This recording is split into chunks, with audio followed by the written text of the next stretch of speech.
నమస్తే, welcome to question hour. 6 గ్యారంటీలతో తెలంగాణలో అధికారంలోకి వచ్చిన కాంగ్రెస్ ఇప్పుడు అదే ఊపుతో 25 గ్యారంటీలంటూ లోక్సభ సమరానికి సిద్ధమవుతోంది. అప్పులు ఒక పక్క, హామీలు ఒక పక్క. మరి ఇన్ని చిక్కుముళ్లను విప్పుకుంటూ కాంగ్రెస్ పాలన ఎలా సాగుతోంది? తెలంగాణ ప్రజలు మరోసారి హస్తానికి పట్టం కడతారా? వీటిపై సమాధానాలు ఇచ్చేందుకు ఈరోజు ఎన్టీవీ క్వశ్చన్ అవర్లో పాల్గొంటూ ఉన్నారు తెలంగాణ రాష్ట్ర ఉప ముఖ్యమంత్రి శ్రీ మల్లు భట్టి విక్రమార్క గారు. కాంగ్రెస్ పార్టీ ఇచ్చినటువంటి హామీల అమలుకు కీలకమైనటువంటి ఆర్థిక శాఖతో పాటు విద్యుత్ శాఖ రూపంలో 2 కఠినమైన శాఖలను వారు నిర్వహిస్తూ ఉన్నారు. మరి కాంగ్రెస్ పార్టీ పాలన రాబోయే లోక్సభ ఎన్నికల్లో కాంగ్రెస్ పార్టీ పెర్ఫార్మెన్స్ ఏ విధంగా ఉండబోతోంది? ఇలాంటి అనేక విషయాల్ని మనం ఈరోజు క్వశ్చన్ అవర్లో వారి ద్వారా తెలుసుకునే ప్రయత్నం చేద్దాం. నమస్కారం విక్రమార్క గారు, welcome to NTV question hour. ఈరోజు కార్యక్రమంలో మా ఎడిటోరియల్ స్టాఫ్తో పాటు జర్నలిస్టులందరూ సిద్ధంగా ఉన్నారు. క్వశ్చన్ అవర్ని ప్రారంభిద్దాం. ముందుగా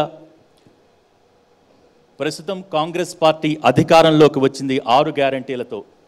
దాంట్లో ప్రభుత్వంలో 2 కీలకమైన శాఖలను, కఠినమైన శాఖలను కూడా చెప్పొచ్చు, ఇప్పుడు ప్రస్తుతం ఉన్న పరిస్థితుల్లో నిర్వహిస్తూ ఉన్నారు.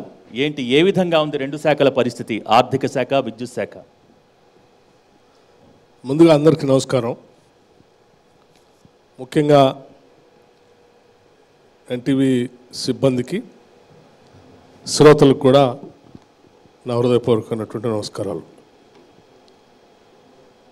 మీరు అడిగినటువంటి ప్రశ్న నిజంగా చాలా ఛాలెంజింగ్గా కూడినటువంటి అంశమే అది. ఆర్థిక శాఖ కానీ, లేకపోతే ప్రణాళిక కానీ, లేకపోతే విద్యుత్ శాఖ, ఎనర్జీకి సంబంధించిన శాఖ కానీ, రాష్ట్రానికి సంబంధించినంతవరకు ప్రతి అభివృద్ధి కార్యక్రమానికి ఈ 2 శాఖలతో ముడిపడి ఉంది. ఈ 2 శాఖలను కూడా దురదృష్టం, ధనిక రాష్ట్రంగా తెచ్చుకున్న ఈ రాష్ట్రాన్ని గత 10 ఏళ్లుగా పాలించినటువంటి బీఆర్ఎస్ ప్రభుత్వం ఈ 2 శాఖల్ని అస్తవ్యస్తం చేసి వెళ్ళింది. ఇర్రిపేరబుల్గా డ్యామేజ్ చేసి వెళ్ళింది. ఆర్థిక పరంగా కానీ, లేకపోతే విద్యుత్ ఉత్పాదన సంబంధించి కానీ, లేకపోతే ఎనర్జీ పాలసీకి సంబంధించి కానీ, ఈ 2 అంశాలపైన మేము చాలా స్పష్టంగా వైట్ పేపర్ని, శ్వేతపత్రాన్ని శాసనసభలో ప్రవేశపెట్టి రాష్ట్ర ప్రజలందరికీ వాస్తవాలు తెలియాలని చెప్పడం జరిగింది. భవిష్యత్తులో ఇంకా లెక్కలతో సహా చెప్పడానికి కూడా మేము సిద్ధంగా ఉన్నాం. ఎస్, బట్ ఉప ముఖ్యమంత్రి గారు, కాంగ్రెస్ వస్తే కరువు వచ్చింది, కాంగ్రెస్ ప్రభుత్వం వస్తే కరెంటు పోయింది, ఎండిన పొలాల సాక్షిగా బీఆర్ఎస్ పార్టీ ప్రచారం చేస్తుంది. ఎండిన పొలాలు కాంగ్రెస్ ప్రభుత్వ పాపం. కాంగ్రెస్ ప్రభుత్వం వల్లనే ఈరోజు కరెంటు, నాణ్యమైన విద్యుత్ అందడం లేదు, విద్యుత్ నిర్వహణ సక్రమంగా లేదు, నీటి నిర్వహణ సక్రమంగా లేదు, అందుకే పొలాలు ఎండిపోతున్నాయంటూ కేసీఆర్ ఊరు తిరుగుతూ చెప్తున్నారు. ఇది మీ వైఫల్యమా కాదా? ముందుగా విఘ్నులైనటువంటి తెలంగాణ ప్రజలందరికీ కూడా, అట్లాగే మీకు కూడా తెలియాల్సినటువంటి అంశం ఏంటంటే, కాంగ్రెస్ ప్రభుత్వం వచ్చిన తర్వాతనే గత సంవత్సరం కంటే ఎక్కువ విద్యుత్ సంబంధించిన డిమాండ్ పెరిగినప్పటికి కూడా ఎటువంటి కట్స్ లేకుండా సంపూర్ణంగా క్వాలిటీ పవర్ ఇచ్చినటువంటి అంశాలు లెక్కలతో సహా అక్కడ ఉన్నాయి. ఇదేదో గాల్లో మాట్లాడేటువంటి మాటలు కూడా కాదు. గత 3 నెలలుగా మీరు తీసుకుంటే, ఉదాహరణకి మార్చి 8న హయ్యెస్ట్ డిమాండ్, అనేక సంవత్సరాలు, దశాబ్దాలుగా రానటువంటి హయ్యెస్ట్ డిమాండ్ పవర్ సంబంధించి 15,673 మెగావాట్లు సంబంధించినటువంటి ఆ రోజు వాడకం జరిగితే ఎటువంటి ఇబ్బంది లేకుండా ఆ వాడకాన్ని కూడా సంపూర్ణంగా ఇచ్చినటువంటి అంశం తెలంగాణ రాష్ట్రంలో ప్రజలందరికీ తెలియాల్సినటువంటి అవసరం ఉంది. ఇది కావాలని గత ప్రభుత్వంలో పాలకులుగా ఉన్నటువంటి పెద్దలు వాళ్ళు తప్పిదాలు ఎక్కడ బయటకు వస్తాయని, వాళ్ళు చేసిన పాపాలన్నీ బయటకు ఎట్లా వస్తాయని చెప్పి భయానికి గుడ్డగాల్చి మీదేయాలనేటువంటి ఆలోచనలో ఉన్నారు. కానీ వారందరికీ తెలియాల్సింది ఏంటంటే, ఈ అంశాలన్నీ లెక్కలతో సహా ఉంటాయి, మార్చితే మారే కాదు. కానీ ప్రజలకు లెక్కలు కాదు, నాణ్యమైన కరెంటు కావాలి. అదే నేను చెప్పింది కూడా అదే. నాణ్యమైన కరెంటుతో పూర్తి డిమాండ్ ఇంత పెరిగితే కూడా కట్ లేకుండా కరెంట్ ఇచ్చింది ఇప్పుడు ఉన్నటువంటి ప్రభుత్వమే. ఇప్పుడే కాదు, హయ్యెస్ట్ పీక్ డిమాండ్ రాబోయే నెలలో మార్చి, ఏప్రిల్, మేలో కూడా ఉంటుందనేటువంటి అంశాలను లెక్కలో వేసుకొని దానికి కావాల్సినంత విద్యుత్ని కావాల్సిన పరిమాణంలో మేము తయారు చేసుకొని రెడీగా అందుబాటులో పెట్టుకోవటం కూడా జరిగింది. తెలంగాణ రాష్ట్ర ప్రజలందరికీ నేను మాటిస్తూ ఉన్నాం.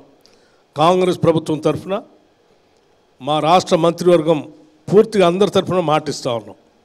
ఎవరికి ఎటువంటి ఇబ్బంది లేనటువంటి కరెంటుని, నాణ్యమైన కరెంటుని ఇవ్వడానికి సర్వదా అన్నీ సిద్ధం చేసి పెట్టాం. ఎటువంటి ఇబ్బంది లేదు. మీ ప్రభుత్వం వచ్చిన తర్వాత కరెంటు విపరీతంగా పోతుంది సార్. కరెంట్ కట్ అనేది బాగా. మీరు స్టేట్మెంట్ ఇస్తున్నారా లేకపోతే లెక్కలతో చెప్తారా లేకపోతే ఎక్కడో చదివింది మాట్లాడుతున్నారా? కరెంట్ కట్, పవర్ కట్ అనేది బాగా పోతుంది. That's what I'm saying. మీరు స్టేట్మెంట్ ఇస్తున్నారా లేకపోతే ఎక్కడ చదివింది చెప్తారా? ఫ్యాక్ట్ మాట్లాడుతున్నాం. డిప్యూటీ సీఎం గారు ఐఎమ్ సారీ, ఫ్యాక్ట్ అని అంటున్నారు కాబట్టి నేను చెప్తా ఉన్నాను. ఫ్యాక్చువల్ ఇన్ఫర్మేషన్ నేను సంపూర్ణంగా మీకు ఇవ్వడానికి సిద్ధంగా ఉన్నాను. కట్కి ఇంటరప్షన్కి చాలా తేడా ఉంది. మేము మా ప్రభుత్వం వచ్చిన తర్వాత ఇంతవరకు ఎప్పుడు ఒక్కసారి కూడా కట్ చేయలేదు. హైదరాబాద్ కరెంటు పోతే అరగంట దాకా రాని పరిస్థితి ఉంది. మీరు అడిగిన ప్రశ్న సమాధానం కూడా చెప్పనియాలి. మీకు ఎక్కడైనా కరెంట్ కట్ అయిందని మీరు అనుకుంటే అది కట్ కాదు, interruption. Yearly maintenance, annual maintenance కోసం ఆ డివిజన్లో పెరిగిన చెట్లని లేకపోతే ఆ వైర్ల మీద పడ్డటువంటి వాటిని ప్రూనింగ్ చేయటం కోసం, యాన్యువల్ మెయింటెనెన్స్ కోసం ఆ లైన్లో ఆపుతారు. ఆ ఆపి అరగంట పని చేసి మళ్ళీ లైన్ ఇస్తారు. ఆ ఇచ్చిన దాన్ని మీరు కట్టుగా భావించి చెప్తున్నారేమో, లేకపోతే కావాలని గత ప్రభుత్వానికి సంబంధించిన పెద్దలు కూడా దాన్నే ప్రచారం చేశారు. అది వాస్తవం కాదని లెక్కలతో సహా నిరూపించాం.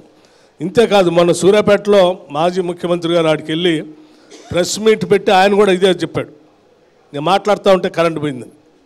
ఆడ లెక్కలతో సహా వాస్తవాలు బయటపెట్టాం. నువ్వు మాట్లాడినప్పుడు వాడింది అక్కడ మేమిచ్చే కరెంటు కాదు, జనరేటర్ని పెట్టుకొని కావాలని దాన్ని కట్ చేసినట్టు చేసి దాన్ని చూపించి కరెంట్ కట్ ఉందని చెప్పి ఇటువంటి తప్పుడు ప్రచారాలు చేసి చీప్ పబ్లిసిటీతో బతకాలని చేసేటువంటి ప్రయత్నం అది కరెక్ట్ కాదు, ప్రజలకు కూడా మంచి. కానీ ఒక విమర్శ ఉంది, బిల్లులు చెల్లించట్లేదు కాబట్టి కరెంట్ కట్ అన్నది బాగా జరుగుతుంది. చాలా పొరపాటు పడుతూ ఉన్నారు. మేము చాలా స్పష్టంగా చెప్పాం. మేము ఎన్నికల కంటే ముందు కూడా చెప్పాం.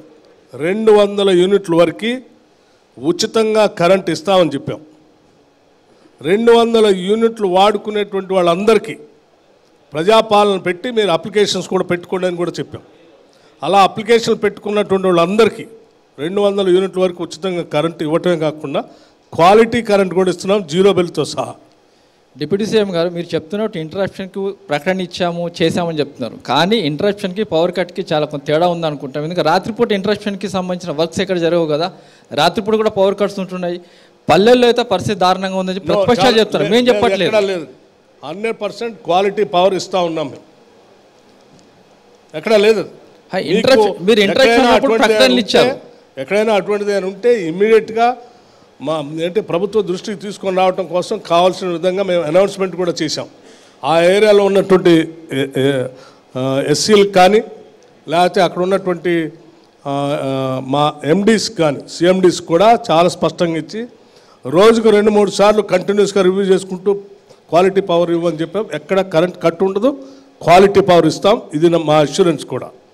సార్, విద్యుత్ మెయింటెనెన్స్కి సంబంధించి ఏమైనా నిధుల కొరత ఏదైనా ఉందా? ఎందుకంటే గత ప్రభుత్వం చేసినటువంటి పాలనలో మొత్తం ఖజానా అంతా ఖాళీ చేశారు, అందుకే చాలా ఇబ్బందులు ఉన్నాయన్నది మీరు బయటపడకుండా విద్యుత్కు సంబంధించి బిల్లులు చెల్లించడంలో మాత్రం అప్పులు చేస్తున్నారా? అప్పులు చేసి కరెంట్ బిల్లులు కడుతున్నారా? ఎందుకంటే గ్రామీణ ప్రాంతాల్లో రైతుల నుంచి వస్తున్నటువంటి స్పందన కరెంట్ లేదు, కరెంట్ లేదు, కరెంట్ లేదు. పొరపాటు అంటే ఎక్కడా కరెంటు లేకుండా లేదు, 100% కరెంట్ ఇస్తూ ఉన్నాం వ్యవసాయానికి కూడా. నెంబర్ 1. నెంబర్ 2, ఎస్, గత ప్రభుత్వం అంటే దాని ప్రాపర్ ఎనర్జీ పాలసీ లేకపోబట్టి అనవసరమైనటువంటి ఖర్చులు పెంచి రాష్ట్రం మీద చాలా భారం వేసింది. ఉదాహరణకి యాదాద్రి పవర్ ప్రాజెక్ట్, ఉదాహరణకి భద్రాద్రి పవర్ ప్రాజెక్ట్.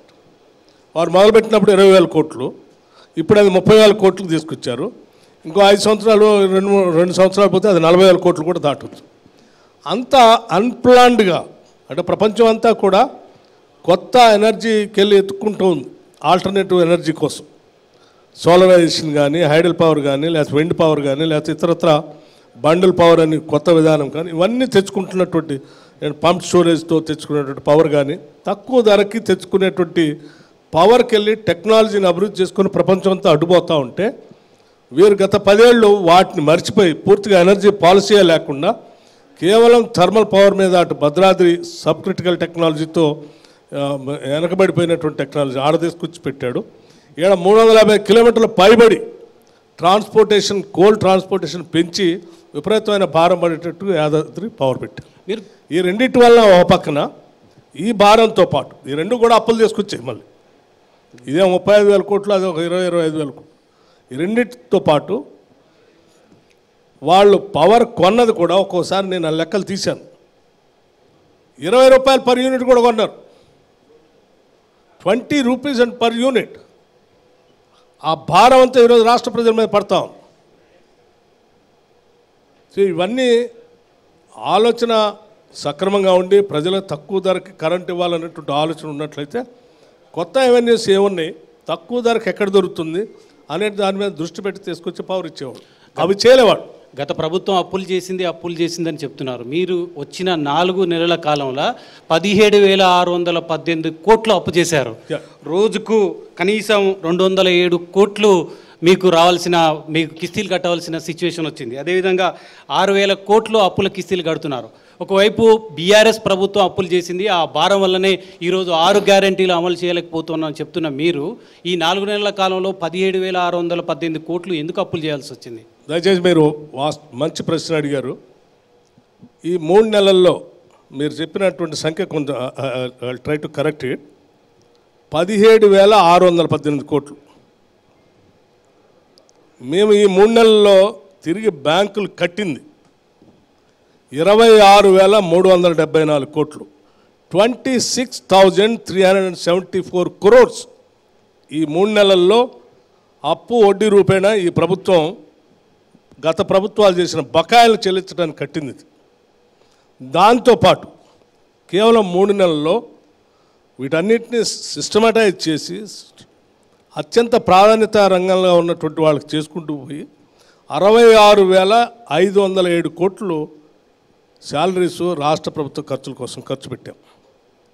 సో మేము చేసే ప్రతి పైసా కూడా గత ప్రభుత్వాలు చేసిన భారాన్ని తగ్గించడానికి, అట్లాగే అట్ ద సేమ్ టైం ప్రభుత్వానికి ఉన్నటువంటి బాధ్యతను నిర్వర్తించడానికి. ఉదాహరణకి గత ప్రభుత్వంలో ఇట్లా 1,000 కోట్ల అప్పులు చేసుకుంటూ ప్రజలకు ఇవ్వాల్సినటువంటి కట్టలేదు. ఉదాహరణ మిడ్ డే మీల్స్ సంబంధించి మధ్యాహ్న భోజనం వండి పెట్టేటువంటి వాళ్ళు అత్యంత పేదవాళ్ళు ప్రభుత్వ పాఠశాలలో వాళ్ళ బిల్లులు నెలల తరబడి ఇవ్వలేదు. అంగన్వాడీ వర్కర్స్కి ఇవ్వలే, ఆశా వర్కర్స్కి ఇవ్వలేదు.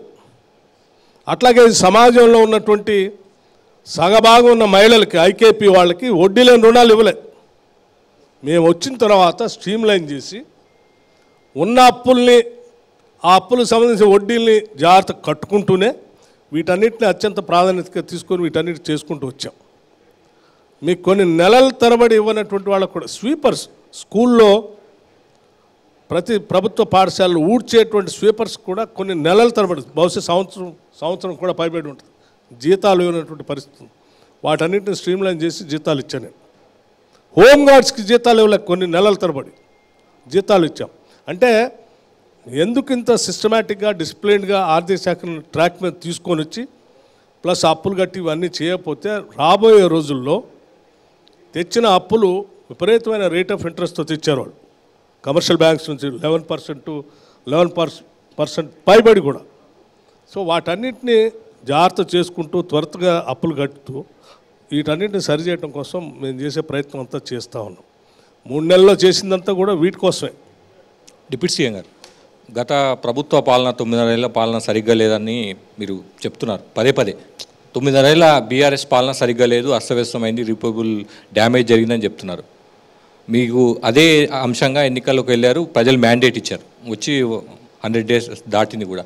మీరు పదే అంశాన్ని ప్రస్తావించడం ద్వారా హామీలు అమలు చేయలేమన్న ఇండైరెక్ట్గా సిగ్నల్ ఇచ్చారన్న చాలా పొరపాటు. చెప్పండి. చాలా పొరపాటు. ఉన్న వాస్తవాలని ప్రజల ముందు పెట్టి మేము ఇచ్చిన హామీలను కూడా ఇన్ని ఇబ్బందులు ఉన్నా కానీ తప్పనిసరిగా వాటిని అమలు చేస్తామని చెప్పడం కోసం మేము చేసే ప్రయత్నం ఇది.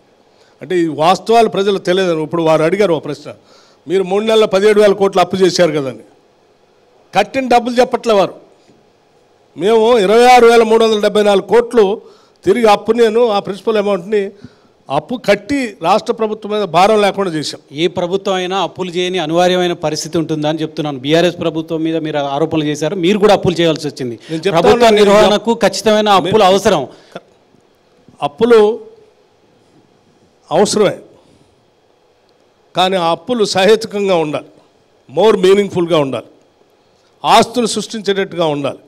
మీరు తీసుకొచ్చిన అప్పులు ఏం సృష్టించారు ఈ రాష్ట్రంలో? ఒక కాళేశ్వరం, ఒక యాదాద్రి, 2 భద్రాద్రి, ఇవే కదా, ఈ 3 కనిపించాయి. మూడిట్లో ఏదైనా ఒకటైనా సక్రమంగా ఉందా? కాళేశ్వరం కుంగిపోతూ ఉంది, మేడిగడ్డ పనికి రాకుండా పోయా, అన్నారంలో నీళ్ళే లేవు. నీకు యాదాద్రికి సంబంధించి రాబోయే 30 సంవత్సరాలు అది అత్యంత భారంగా మారబోతా ఉంది. భద్రాద్రికి సంబంధించి సబ్ క్రిటికల్ టెక్నాలజీ పెట్టి వద్దని చెప్పిన దాన్ని 30 సంవత్సరాలు అదనంగా ఇంకో 10,000 కోట్లు భారం ఇస్తారు. ఏ సక్రమంగా చేశారు? భట్టి గారు, ఇవన్నీ నా కోసం నీ కోసం కాదు, ఇవన్నీ రాష్ట్ర ప్రజలు అందరికీ సంబంధించినవి, అందరి మీద పడే భారం. ఆ భారం అట్లా వేయటం కరెక్ట్ కాదు. పాలకులు అన్నటువంటి వాళ్ళు కస్టోడియన్స్గా ఉండాలి, ప్రజలకు అతి తక్కువ భారం పడేటట్టుగా ఉన్న ఆర్థిక వ్యవస్థను జాగ్రత్తగా ప్లాన్ చేసి వాళ్ళ జీవితాలు బాగు చేయడం కోసం ఖర్చు పెట్టాలి. భట్టి గారు, ఇప్పుడు కాళేశ్వరం గురించి ప్రస్తావన తీసుకొచ్చారు. కేసీఆర్ పదే ఆ అంశాన్ని చూస్తారు. కాళేశ్వరం గురించి కాంగ్రెస్ నాయకులకు తోకదెలు తొండందెలు. అసలు కాళేశ్వరం అంటే ఓన్లీ మేడిగడ్డ అనుకుంటున్నారు. ఒక పిల్లర్ కుంగినంత మాత్రాన అదేదో బ్రహ్మాండం బద్దలైందనే విమర్శ చేస్తారు. వీళ్ళకి చేత కాదు, వీళ్ళు దద్దమ్మలు, అందుకే రైతులు ఇబ్బంది పడుతున్నారు, రైతులకు పంట ఎండిపోతుంది, నీళ్లు రావట్లేదు అన్నారు. నిజంగానే కాంగ్రెస్ నాయకులను ఎందుకు సార్ కేసీఆర్ దద్దమ్మలు చవటలు అంటున్నారు? ఓ 10 సంవత్సరాలు ముఖ్యమంత్రిగా చేసిన వ్యక్తి ప్రజల చేత ఎన్నుకోబడినటువంటి ప్రభుత్వాన్ని, ఆ ప్రభుత్వాన్ని నడిపేటువంటి పాలకుల్ని లత్కోర్లు అని అన్నాడు, దద్దములు సన్నాసులు అన్నాడు. అంటే ఎవరిని అన్నట్టు? వీళ్ళని ఎన్నుకొని ప్రభుత్వాన్ని ఏర్పాటు చేయమని చెప్పినటువంటి ప్రజలు అన్నట్టు. అంటే ఒక 10 సంవత్సరాలు పాలించిన వ్యక్తి ఆ స్థాయికి దిగజారిపోయి సంస్కారం లేకుండా ఆ భాష మాట్లాడితే తిరిగి ఆ భాష మీద మాట్లాడటానికి మాకు కూడా వచ్చు, కానీ అది సంస్కారం కాదు, కల్చర్ కాదు. సరే, ఇప్పుడు మీరు తెలంగాణ ప్రజలు ఎప్పుడు చెప్పలేరు. 1. 2, కాళేశ్వరం అంటే మేడిగడ్డ కాదు, అన్నారం కాదు, సుందేళ్ళ కాదు, మరి ఏంటది? కాళేశ్వరం అంటే ఏంది? కాళేశ్వరం అంటే ఏంటి? ప్రాణేత చేవేళ్ల దగ్గర కట్టాల్సిన దాన్ని తీసుకొచ్చి మేడిగడ్డ కడతన కాళేశ్వరం నువ్వే కదా చెప్పింది. మేడిగడ్డ పైన ఇంకో బ్యారేజ్ కడుతున్నా అన్నారు అన్నావు, దానిపైన సుందేళ్ళ ఇంకో బ్యారేజ్ కడుతున్నావు. ఈ 3 బ్యారేజ్లే కదా. నువ్వు కొత్త కట్టిన బ్యారేజ్ ఇంకేదైనా ఉందా? ఇవి కాకుండా దానిపైన ఉన్నటువంటి శ్రీపాద ఎల్లంపల్లి బ్యారేజ్ ఉంది, అది నువ్వు కాదుగా కట్టింది. సార్, బీఆర్ఎస్ తర్వాత వాటర్ జంక్షన్గా మారినటువంటి మిడ్ మానేర్ ఉంది, అది ఈయన కాదుగా కట్టింది. 2 నీళ్లు పారే కాకతీయ కెనాల్ ఉంది, అది ఈయన కాదుగా కట్టింది. నువ్వు కట్టింది ఏంది? 3 బ్యారేజ్లే కదా. 3 బ్యారేజ్ పని కాకుండా పోయా. ఇప్పుడు మీరేమో వాళ్ళకు 94,000 కోట్లు ఖర్చు పెట్టిందని చెప్తావు సార్. మీరేమో వాళ్ళు కట్టింది కూలిందని చెప్తున్నారు, వాళ్ళే మీరు మెయింటెనెన్స్ తెలియదని చెప్తున్నారు. మీ ఇద్దరి రాజకీయాల మధ్య రైతులు ఇలాగే నష్టపోవాలి. చాలా పొరపాటు. మీ ప్రశ్నే సహేతుకంగా లేదు. కూలింది మా హయాంలో కాదు, వారు పాలనలో ఉన్నప్పుడే అది కుంగిపోయింది. మేము అధికారంలో రాకముందే కూలింది. మీ హయాంలో కూలింది అనట్లేదు సార్. ప్రాజెక్టు నడపలేకపోయారు అంటే కేసీఆర్ ఏమో మిమ్మల్ని అంటున్నారు, మీరేమో ఆయన అంటున్నారు. ప్రత్యామ్నాయ ఏర్పాట్లు చూడాలి కదా. నేను అదే చెప్తున్నాను. మీరు కూల్చి అందులో నీళ్ళు లేకుండా వదిలేసిపోయారు, కూల్చారు, నీళ్ళు లేకుండా చేసిపోయారు. ఆ ఋతుపవనాలు టైంలో పడ్డ నీళ్ళేమో వాటర్ మేనేజ్మెంట్ లేకుండా చేసిపోయారు. మేము వచ్చింది ఎప్పుడు అధికారంలోకి? చలికాలంలో వచ్చాం. వర్షాలు ఎప్పుడు పడతాయి? జూన్లో పడతాయి ఋతుపవనాలు. ఆ టైంలో వాళ్ళే ఉన్నారు. ఉన్నటువంటి వాళ్ళు సరే ఇది కూలిపోయినా నీళ్ళు వదిలిపోయినా కానీ మిగతా వాటిలో ఉన్నట్టు వాటినైనా జాగ్రత్తగా మీరు స్టోరేజ్ చేసి వాటర్ మేనేజ్మెంట్ చేసి ఉంటే ఈ పరిస్థితి వచ్చేది కాదు. ఇవాళ మీ తప్పిదం వల్లే ఈరోజు రాష్ట్రంలో నీళ్లు ఇబ్బంది ఇదంతా వచ్చింది.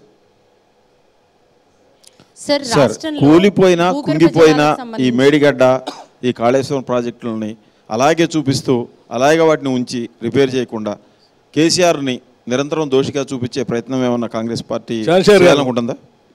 ఇది కాళేశ్వరంలో కట్టిన మేడిగడ్డ లాంటి దాన్ని అలాగే చూపిస్తూ మీరు రిపేర్ చేయకుండా ప్రజలకి అన్యాయం చేస్తారని అడిగే ప్రశ్న కూడా చాలా కరెక్ట్.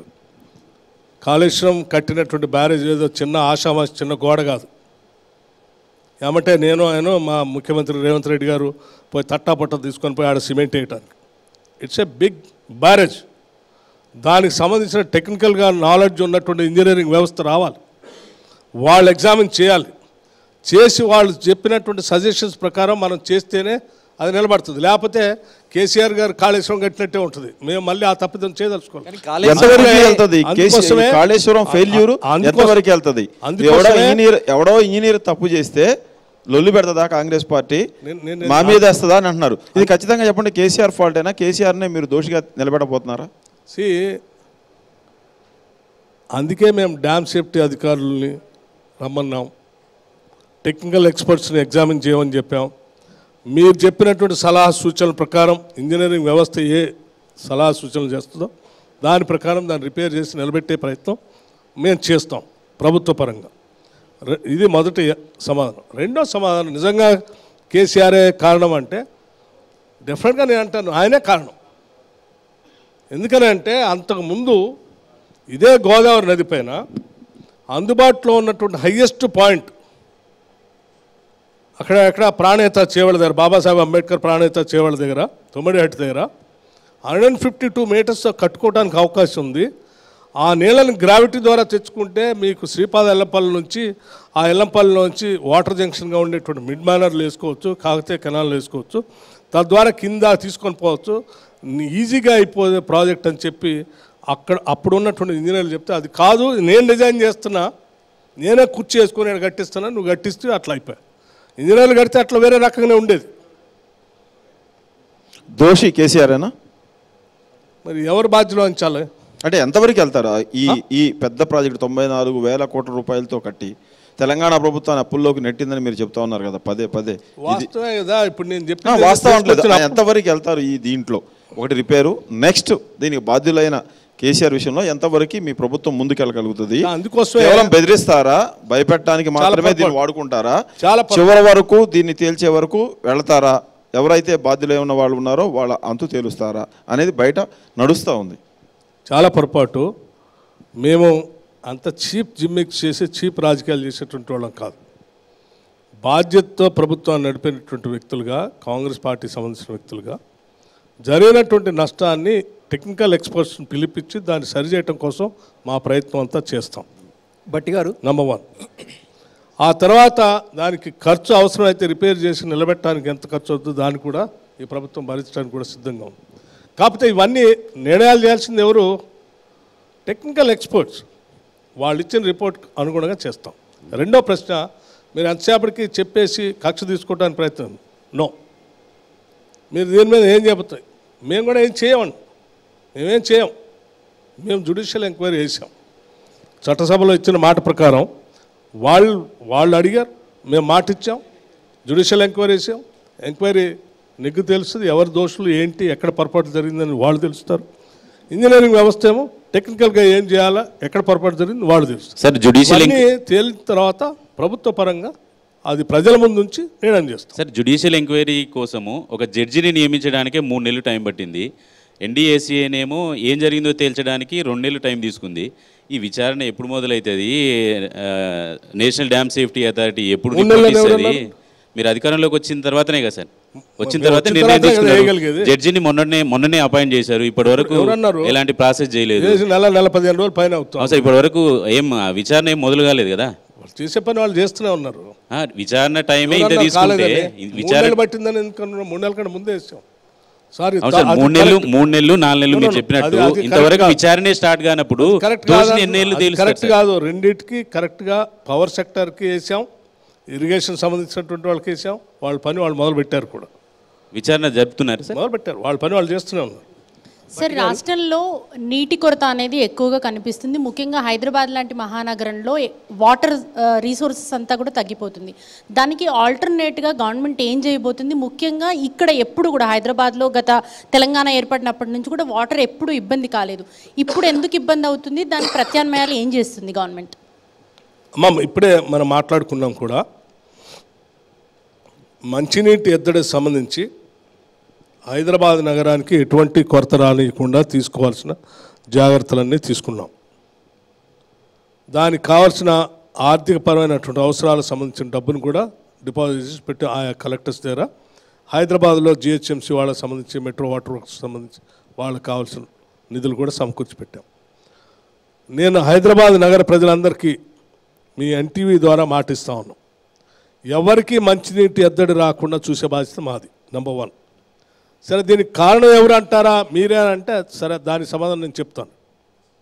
సరే, ఎవరి కారణమైనా మేము ఈరోజు పాలనలో ఉన్నాం కాబట్టి ఎటువంటి క్రైసిస్ వచ్చినా దాన్ని హ్యాండిల్ చేయాల్సిన బాధ్యత మాది కాబట్టి 100% హ్యాండిల్ చేస్తాం, ప్రజలకు ఇబ్బంది లేకుండా చేస్తాం. విక్రమార్క గారు, అది రావటానికి కారణం ఏంటంటే గతంలో జూన్ మాసంలో ఋతుపవనాల టైంలో పడాల్సినంత వర్షం పడకపోవటం, ఆ తర్వాత గ్రౌండ్ వాటర్ కిందికి బాగా లోతుల్లో వెళ్ళిపోవటం, ఇవన్నీ కూడా మేము అధికారంలో రాకముందే జరిగిపోయినటువంటి ప్రక్రియ.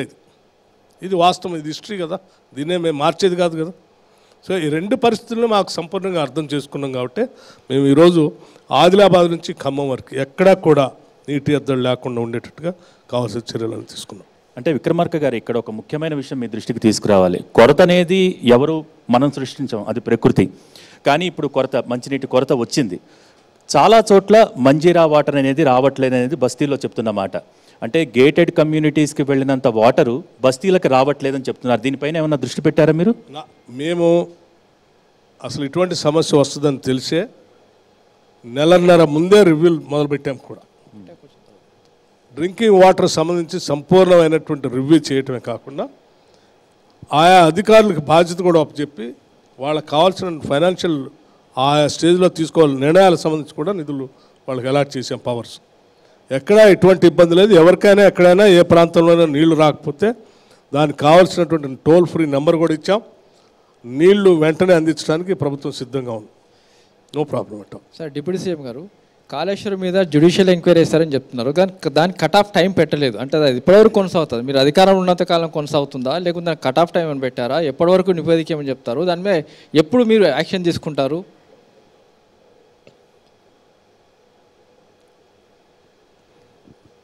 మీరు కావాలని అడుగుతున్నారో లేదో నాకు తెలియదు. జ్యుడిషియల్ ఎంక్వైరీ చేసేటప్పుడే దాని కట్ ఆఫ్ టైం కూడా పెట్టారు. 6 నెలలని అనౌన్స్ చేసాం కూడా. టైం కూడా ఎన్ని మాసాల్లో వాళ్ళు రిపోర్ట్ ఇవ్వాలని కూడా అనౌన్స్ చేసాం. ఒకసారి ఆ స్టేట్మెంట్ కానీ ఆర్డర్ కానీ చదివితే మీరు తెలుస్తుంది. ఐఎమ్ సారీ, ఎవరైనా మరి మీకు రాంగ్ ఇన్ఫర్మేషన్ ఇచ్చారో కరెక్ట్ కాదు సార్. రాజకీయ 6 నెలల్లో పూర్తవుతుంది సార్. ఎందుకంటే చాలామందిని ఎంక్వైరీ చేయాలి, విచారించాలి. 6 నెలల్లో పూర్తి చేపించాలనేదే మా అందరి లక్ష్యం. 3 నెలల్లో కూడా చేపించాలనేదే. అప్పచెప్పినటువంటి జ్యుడిషియల్ ఎంక్వైరీకి అప్పచెప్పినటువంటి పెద్ద మనుషులు చూస్తారు. అది మనం డ్రైవ్ చేయకూడదు కదా. సరే, మేము డ్రైవ్ చేస్తే మళ్ళీ మా ఇంటర్ఫీరెన్స్, పొలిటికల్ ఇంటర్ఫీరెన్స్ అంటారు. కాబట్టి ఒకసారి జ్యుడిషియల్ ఎంక్వైరీకి అప్పచెప్పిన తర్వాత వారు చూస్తారు. రాష్ట్ర రాజకీయాల్లో ఇప్పుడు ఒక హాట్ టాపిక్ నడుస్తుంది, ఫోన్ ట్యాపింగ్ అని. మీరేం ఫోన్ ట్యాపింగ్ అని చెప్తున్నారు, పోలీస్ డిపార్ట్మెంట్ మాత్రం ఇది ప్రొఫైల్ అని చెప్తున్నారు. నిజంగా ప్రొఫైల్ అని ఇస్తున్నారు. ఎప్పుడు ప్రెస్ నోట్లు ఇప్పటికి 4 ఇచ్చారు. ప్రొఫైలింగ్ అని చెప్తున్నారు. అంటే విఐపీలో ప్రొఫైలింగ్ చేశారని చెప్తున్నారు. మీరేం ఫోన్ ట్యాపింగ్ అని చెప్తున్నారు. నిజంగా ఫోన్ ట్యాపింగ్ జరిగిందా, లేకుంటే కొంతమంది విఐపీలను సంబంధించి ప్రొఫైలింగ్ చేస్తారు? దీంట్లో ఏమనొచ్చు? ఇది పౌరులందరికీ సంబంధించినటువంటి ఒక సీరియస్ అంశం. ఇది విఐపీల, సామాన్యుల, వ్యాపారస్తుల, ఉద్యోగస్తుల, జర్నలిస్టుల అందరికీ వర్తించేటువంటి అంశం. పాలనలో ఉన్నటువంటి ఏ ప్రభుత్వం అయినా కూడా ఏదో దేశ రక్షణ అవసరాలకు సంబంధించి, లేకపోతే ఇంకా ఇంటర్నల్ సొసైటీ సమాజ అవసరాలకు సంబంధించి వాడుకోవాల్సినటువంటి ఈ చట్టాన్ని రాజకీయపరమైనటువంటి అవసరాల కోసం రాజకీయ నాయకులపైన, వ్యాపారస్తులపైన, మీడియా సంస్థలపైన, ఇతరత్ర ఉద్యోగస్తులపైన ఇటువంటి నిఘా పెట్టి బ్లాక్మెయిల్ చేసి వాళ్ళ ప్రైవేటు జీవితాల్లో లోపలకు చొరబడి ప్రభుత్వం చిన్నాభిన్నం చేయటం అనేది కరెక్ట్ కాదు. ఇది పౌరుల హక్కు, ప్రాథమిక హక్కులను కాలరాయటమే. ఇది చాలా ప్రమాదకరమైనది. సో డెఫినెట్గా దీనిపైన పూర్తి వివరాలన్నీ బయటకు వచ్చిన తర్వాత రాష్ట్ర ప్రభుత్వం ఏం చేయాలనేది నేను చేస్తుంది. ఇది అత్యంత ప్రమాదకరమైన అంశం అని మాత్రం నేను చాలా ఇప్పటివరకు ఫోన్ ట్యాపింగ్ ఎపిసోడ్ ఉదాహరణకి మీరే ఉన్నారు. You have your own private life. మీ వ్యక్తిగతమైన జీవితంలోకి నా దగ్గర అధికారం ఉంది, కానీ నేను ఎట్లా చొరబడతాను? మీ కుటుంబ విషయాల్లో కూడా నేను ఎట్లా చొరబడతాను? తప్పు కదా అది. ఇది అందరికి సంబంధించిన అంశం. ఏదో ఒక రాజకీయ పార్టీకో ఓ ప్రతిపక్షానికో సంబంధించిన అంశం కాదు ఇది. అందుకోసం అంటున్నాం, దీనిపైన ప్రజలందరిలో చర్చ జరగాలి. నిక్కచ్చిగా దీనిపైన విధానపరమైన నిర్ణయాలు జరగాలి. అలా జరిగినప్పుడే ఆరోగ్యవంతమైనటువంటి ప్రజాస్వామ్య విధానం, ప్రజల జీవితాలు ఉంటాయి. సరే, ఇప్పుడు ఫోన్ ట్యాపింగ్లో ఇప్పటివరకు అరెస్ట్ చేసిన వాళ్ళంతా పోలీస్ ఆఫీసర్లే. అధికారంలో ఉన్న వాళ్ళు ఆదేశిస్తే పోలీస్ ఆఫీసర్లు చేసి ఇప్పటివరకు పోలీసుల్ని అరెస్ట్ చేయడం, ఆఫీసర్లను అరెస్ట్ చేయడం వరకే జరుగుతుంది. అసలు ఈ ఫోన్ ట్యాపింగ్ వెనకాల ఎవరున్నారు అనుకుంటున్నారు? ఎవరు ఆదేశాల మేరకు ఈ పోలీసులు ట్యాపింగ్ చేశారనుకుంటున్నారు? కుటుంబాలకు సంబంధించి, హీరోయిన్కి సంబంధించినటువంటి కుటుంబం కూడా ఈ ఫోన్ ట్యాపింగ్ వల్లనే అనే చర్చ జరుగుతుంది. అసలు కేటీఆర్ ఏమో అసలు నాకేం సంబంధం, వీటన్నిటిని నాకు అంటగడుతున్నారు, నాకేం సంబంధం లేదు అంటున్నారు. మేమెవరో ఇప్పటివరకు పలానా ఆయనకి సంబంధం ఉంది, పలానా రాజకీయ నాయకుడికి సంబంధం ఉంది, పలానా వ్యక్తికి సంబంధం ఉందని మాకుగా మేము ఇంతవరకు ఎప్పుడు చెప్పలేదు. ఎంక్వైరీ నడుస్తూ ఉంది. వాస్తవాలన్నీ బయటకు వచ్చిన తర్వాత ఎంక్వైరీ వ్యవస్థలే బయటకు చెప్తాయి. ఎవరైనా గుమ్మడికాయ దొంగ ఎవరు అని భుజాలు దొరుకుంటే దానికి మేము బాధ్యులం కాదు. అంటే ఇప్పటివరకు లీకులు ఇచ్చి మమ్మల్ని ఇబ్బంది పెడుతున్నారు అని చెప్పి అటు ప్రతిపక్షాలు చెప్తుంది. నిజంగా లీకులు ఇస్తున్నట్ట, లేకుంటే లోపల నిజంగా జరుగుతున్న సమాచారాన్ని మీ దగ్గర నుంచి వస్తున్నట్ట? కానీ నేను ఇప్పుడే చాలా స్పష్టంగా చెప్పాను, పౌరుల హక్కులను కాలరాసే ఏ పాలన అయినా సరే, ఎటువంటి విధానమైనా దాన్ని పూర్తిగా మేము కాంగ్రెస్ పార్టీ పరంగా వ్యతిరేకిస్తాం. జరిగేటువంటి ప్రక్రియ అంతా మీరే చూస్తూ ఉన్నారు. డెఫినెట్గా మొత్తం పూర్తి ఎంక్వైరీ అంతా బయటకు వచ్చిన తర్వాత తగు నిర్ణయాలు జరుగుతాయి. ట్యాపింగ్ జరిగిందని మీరు భావిస్తున్నారా? పూర్తి ఎంక్వైరీ అయ్యేంత వరకు నేను కూడా మీ పార్టీ నాయకులు చాలా మంది రోజు అయిపోయిన తర్వాత నా ఫోన్ ట్యాప్ అయింది అన్నారు. ఈరోజు షబ్బీర్ అలీ గారు కూడా చెప్పారు నా ఫోన్ ట్యాప్ అయింది. మీ ఫోన్ అలా అయినట్టుగా మీకు ఏమైనా అనిపించింది? అంటే నాకు ఇంకా పూర్తి సమాచారం రాలేదు, వచ్చినప్పుడు డెఫినెట్గా మాట్లాడతాం. సార్, ఇప్పటికే కేటీఆర్ కూడా చెప్పారు, స్పందించారు దీనిపైన. చేస్తే ఒకరిద్దరు చేసి ఉంటాం అని తను బహిరంగంగానే చెప్పారు. మరొకటి రీసెంట్గా కేటీఆర్ చెప్పిన మాట ఏంటంటే, అనేది ఇట్ ఈస్ సీరియస్ టాపిక్ అండి, అంశం. ఈ దేశానికి సంబంధించినంతవరకు కేంద్ర ప్రభుత్వ నిఘా సంస్థలకు సంబంధించి భారతదేశ సార్వభౌమాధికత్వాన్ని ప్రమాదం ఏర్పడుతుంది అనుకున్నప్పుడు కొద్దిమంది వ్యక్తులపైన ట్యాప్ చేసి వాళ్ళని పట్టుకోవడం కోసం దేశాన్ని నష్టం జరగకుండా చేసేటువంటి కార్యక్రమం. ఇంకా ఇతరత్ర టెర్రరిస్ట్ యాక్టివిటీసు, మిగతా యాక్టివిటీసు, వాటిని కంట్రోల్ చేయడం కోసం, సమాజానికి ప్రమాదం రాకుండా ఉండటం కోసం, కొద్దిమంది వ్యక్తులతో వచ్చే ప్రమాదాన్ని అరికట్టడం కోసం చేసే చట్టాన్ని మనం దేని పడితే దానికి వాడుకొని ప్రజల వ్యక్తిగతమైనటువంటి స్వేచ్ఛ లేకుండా చేయటం అనేది భయభ్రాంతులు గురి చేసి అందరిని గుప్పెట్లో పెట్టుకొని పాలన అందించాలని చేసే ప్రక్రియ. ఇది ప్రజాస్వామ్యం నుంచి డిక్టేటర్షిప్లోకి తీసుకెళ్లేటువంటి ప్రక్రియ. ఇది మంచిది కాదు. తను ఇంకో మాట కూడా చెప్తున్నారు, లై డిటెక్టర్ పెట్టండి, రేవంత్ రెడ్డిని రమ్మనండి. ఈరోజు బట్టి కానీ ఉత్తమ్ కానీ వీళ్ళ ఫోన్లు ట్యాప్ చేయలేదా, నేను దానికి సిద్ధం ఆ సవాల్ కానీ కేటీఆర్ చెప్తున్నారు. కేటీఆర్ గారు ఏం మాట్లాడుతున్నారో ఆయనకు తెలియదు. కేటీఆర్ గారు ఏం మాట్లాడుతున్నారో ఆయనకు తెలియదు. మాకు సంబంధించినంతవరకు మేము చాలా స్పష్టంగా ఉన్నాం. నా ఫోన్ ట్యాప్ అవుతుందా, ఇంకో ఫోన్ ఆయన ట్యాప్ అవుతుందా, ఇంకో phone, I don't agree with that. మేము పాలన అందించేటువంటి వాళ్ళం సంపూర్ణంగా ట్రాన్స్పరెంట్గా ప్రజలకి అకౌంటబుల్గా ఉండటం కోసం ప్రయత్నం చేస్తున్నాం. సార్, కిరణ్ కుమార్ రెడ్డి హయాంలో మీరు కూడా ఫోన్ ట్యాపింగ్ బారిన పడ్డారంట కదా? లేదే, నేను ఎప్పుడు అనలేదే. నా ఫోన్ కిరణ్ కుమార్ రెడ్డి గారు చేశారని నేను ఎప్పుడు అనలేదు. మీరు అనలేదు, కానీ ఇప్పుడు వస్తున్న ప్రశ్న అదే కదా, కిరణ్ కుమార్ రెడ్డి హయాంలో బట్టి విక్రమార్క ఫోన్ ట్యాపింగ్ బారిన పడ్డారు. నేను వినలేదు. ఫోన్ ట్యాపింగ్ అన్నది విచారణ అయితే 2004 నుంచే జరగాలి, ఇప్పుడు ఈ 10 ఏళ్లలో ఏంటి అనే ఒక విమర్శ వస్తుంది. 2004 నుంచే ఫోన్ ట్యాపింగ్ అన్నది జరుగుతోంది కాంగ్రెస్ హయాంలో నుంచే, మరి ఇప్పుడు ఈ 10 ఏళ్ల కథ ఏంటి అని ఒక అంశం మనం చాలా స్పష్టంగా మాట్లాడుకోవాలండి. టీఆర్ఎస్ అలాగే బీఆర్ఎస్ పార్టీ ప్రతి సందర్భంలో 10 ఏళ్ల క్రితం ఉన్నటువంటి ప్రభుత్వాల గురించి మాట్లాడుతూ ఉంటాం. నేను చాలా స్పష్టంగా మరొకసారి మీ ద్వారా వారికి, రాష్ట్ర ప్రజలకు విజ్ఞప్తి చేయదలుచుకుంది ఏంటంటే, 10 ఏళ్ల క్రితం ఉన్నటువంటి పాలన సక్రమంగా లేదనే మనం ప్రత్యేక రాష్ట్రం కావాలని తెచ్చుకున్నాం.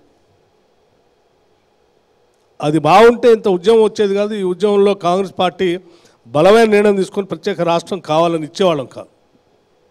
ఇచ్చిన తర్వాత మనం సక్రమంగా చేసుకోవాలి కదా. ఇంకా నువ్వు ఆ పాత వాళ్ళతో కంపేర్ చేసుకుంటా అంటే మరి ప్రత్యేక రాష్ట్రం ఎందుకు తెచ్చుకున్నట్టు? ఈ రాష్ట్రం ఏర్పడిన దగ్గర నుంచి మనం స్పష్టంగా సక్రమైనటువంటి విధానాలను పెట్టుకొని ప్రజలకు ఏ రకంగా మేలు చేయాలనే దాని మీద పోవాలి.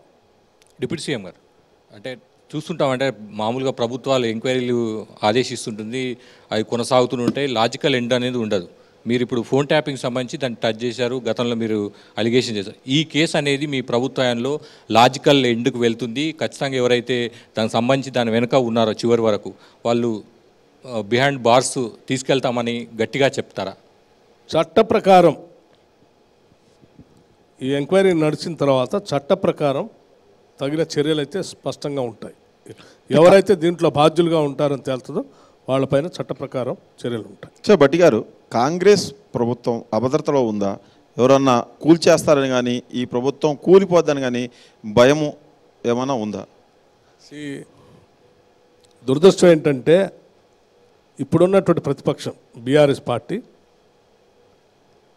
గత 10 ఏళ్ళు ప్రతిపక్షంలో ఉన్నటువంటి ఆనాడు తెలుగుదేశంలో ఉన్నటువంటి 15 మందిని, ఆ తర్వాత కాంగ్రెస్ పార్టీలో ఉన్నటువంటి వాళ్ళు అందరినీ సాధ్యమైనంత వరకు ఆ పార్టీలో ఈ పార్టీలో అందరూ చేర్పించుకొని బలవంతంగా చాలామందిని పార్టీలు మార్పించింది. దేశంలో పాలన చేస్తున్నటువంటి భారతీయ జనతా పార్టీ కూడా బలవంతంగా ప్రజాస్వామ్య స్ఫూర్తికి విరుద్ధంగా చాలా రాష్ట్రాల్లో కూల్చడం కోసం ప్రయత్నం చేస్తుంది. సో వీళ్ళిద్దరు కలిసి ఎన్నికలు కావాలో మేము వీళ్ళని కూల్చేస్తాం, ఎన్నికలు కానీ ఆయన కూల్చేస్తాం, వీళ్ళిద్దరు పదే మాట్లాడుతున్నారు. అంటే వీళ్ళ అలవాటు అది. ఆ అలవాటుని బయటికి చెప్తా ఉన్నారు. అయితే వీళ్ళిద్దరు అలవాట్లు తెలిసిన వ్యక్తులుగా మేము చాలా పకడ్బందీగా వీళ్ళిద్దరు ఎన్ని పిల్లర్ గంతలు వేసినా ఈ ప్రభుత్వాన్ని ఏమి కోల్చలేనటువంటి పరిస్థితికి పటిష్టంగా ప్రభుత్వాన్ని నిలబెడతాం. అందుకైనా కాంగ్రెస్ పార్టీ ఇప్పుడు రివర్స్ ఆపరేషన్ చేసి బీఆర్ఎస్ లోంచి ఒక్కొక్కరిని లాగుతా ఉంది. ప్రజాస్వామ్యయుతంగా ఏర్పడి ప్రజలంతా కూడా ఈ బీఆర్ఎస్ పార్టీ ఆగడాలకి, నియంతృత్వ పోకడలకి, ఆర్థిక అరాచకత్వానికి వ్యతిరేకంగా సర్వస్వతంత్రంగా ఉండాలని కోరుకునేటువంటి ఒక హిందమ రాజ్యాన్ని తెచ్చుకున్నారు. ఆ ప్రజలు తెచ్చిన ప్రభుత్వాన్ని నిలబెట్టాల్సిన బాధ్యత కూడా మాది. బాధ్యత కూడా మాది. కాబట్టి ఎట్టి పరిస్థితుల్లో వీళ్ళు ఎన్ని కుట్రలు చేసినా ఈ ప్రభుత్వాన్ని నిలబెట్టే కార్యక్రమం. కాంగ్రెస్ పార్టీ గురువింద సామెతను గుర్తు చేస్తున్నట్లు ఉంది. కాంగ్రెస్ పార్టీ గురువింద సామెతను మీరు ప్రతిపక్షంలో ఉన్నప్పుడు మీ ఎమ్మెల్యేలను తీసుకున్నప్పుడేమో బీఆర్ఎస్ని తప్పు పట్టారు. ఇప్పుడు మీరు అధికారంలోకి వచ్చినాక అదే ప్రతిపక్షంలో ఉన్న బీఆర్ఎస్ ఎమ్మెల్యేలను తీసుకుంటా రాళ్లతో కొట్టమన్నారు. మీ సీఎం గారు పిసిసి ప్రెసిడెంట్గా ఉన్నప్పుడు పార్టీకి రాజీనామా చేయకుండా ఎవరైతే 100 మంది ఎమ్మెల్యేలు బ్రోటల్ మెజారిటీ ఉన్నప్పుడు నీకు ప్రతిపక్షంలో ఉన్నటువంటి వాళ్ళు తీసుకోవాల్సిన అవసరం ఉంది. 64 మంది ఉంటేనే తీసుకోవాలా? ఎప్పుడు టీఆర్ పార్టీని కూల్చేస్తాం, ప్రభుత్వాన్ని నలిపేస్తాం, 4 రోజులు కావాలని దీన్ని పడేస్తాం, మేము కూర్చుంటాం, ఎప్పుడు ప్రకల్పాలు మేము తప్పుడు మాటలు మాట్లాడలే. మీరు సమర్థించుకుంటున్నారా? మాట్లాడలేదు అంటున్నాం మేము. ఎమ్మెల్యేలను సమర్థించేది ఏంటంటే ఎమ్మెల్యేలను ప్రజలు కోరుకున్న ఈ ప్రభుత్వాన్ని నిలబెట్టడమే మా ముందు ఉన్నటువంటి బాధ్యత.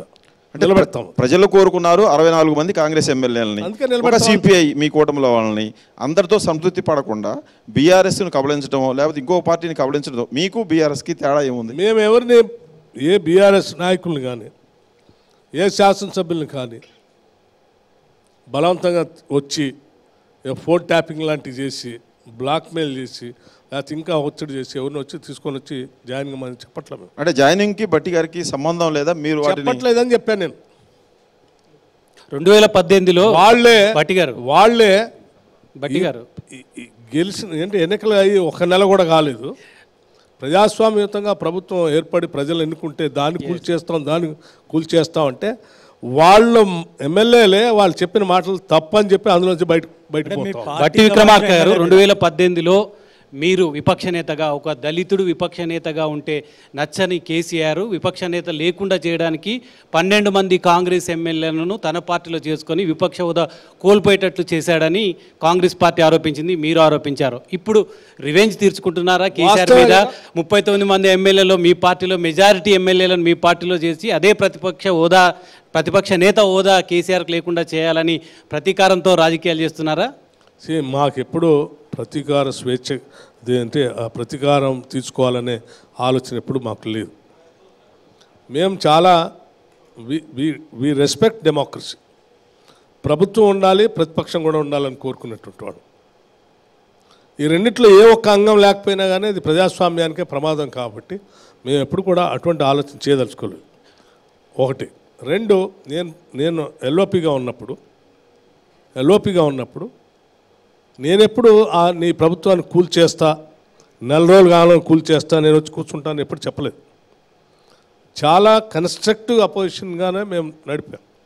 అయినప్పటికి కూడా కావాలని కుట్రపూరితంగా మా ఎమ్మెల్యేలందరూ తీసుకొచ్చి ఆయన చెప్పించుకున్నాం.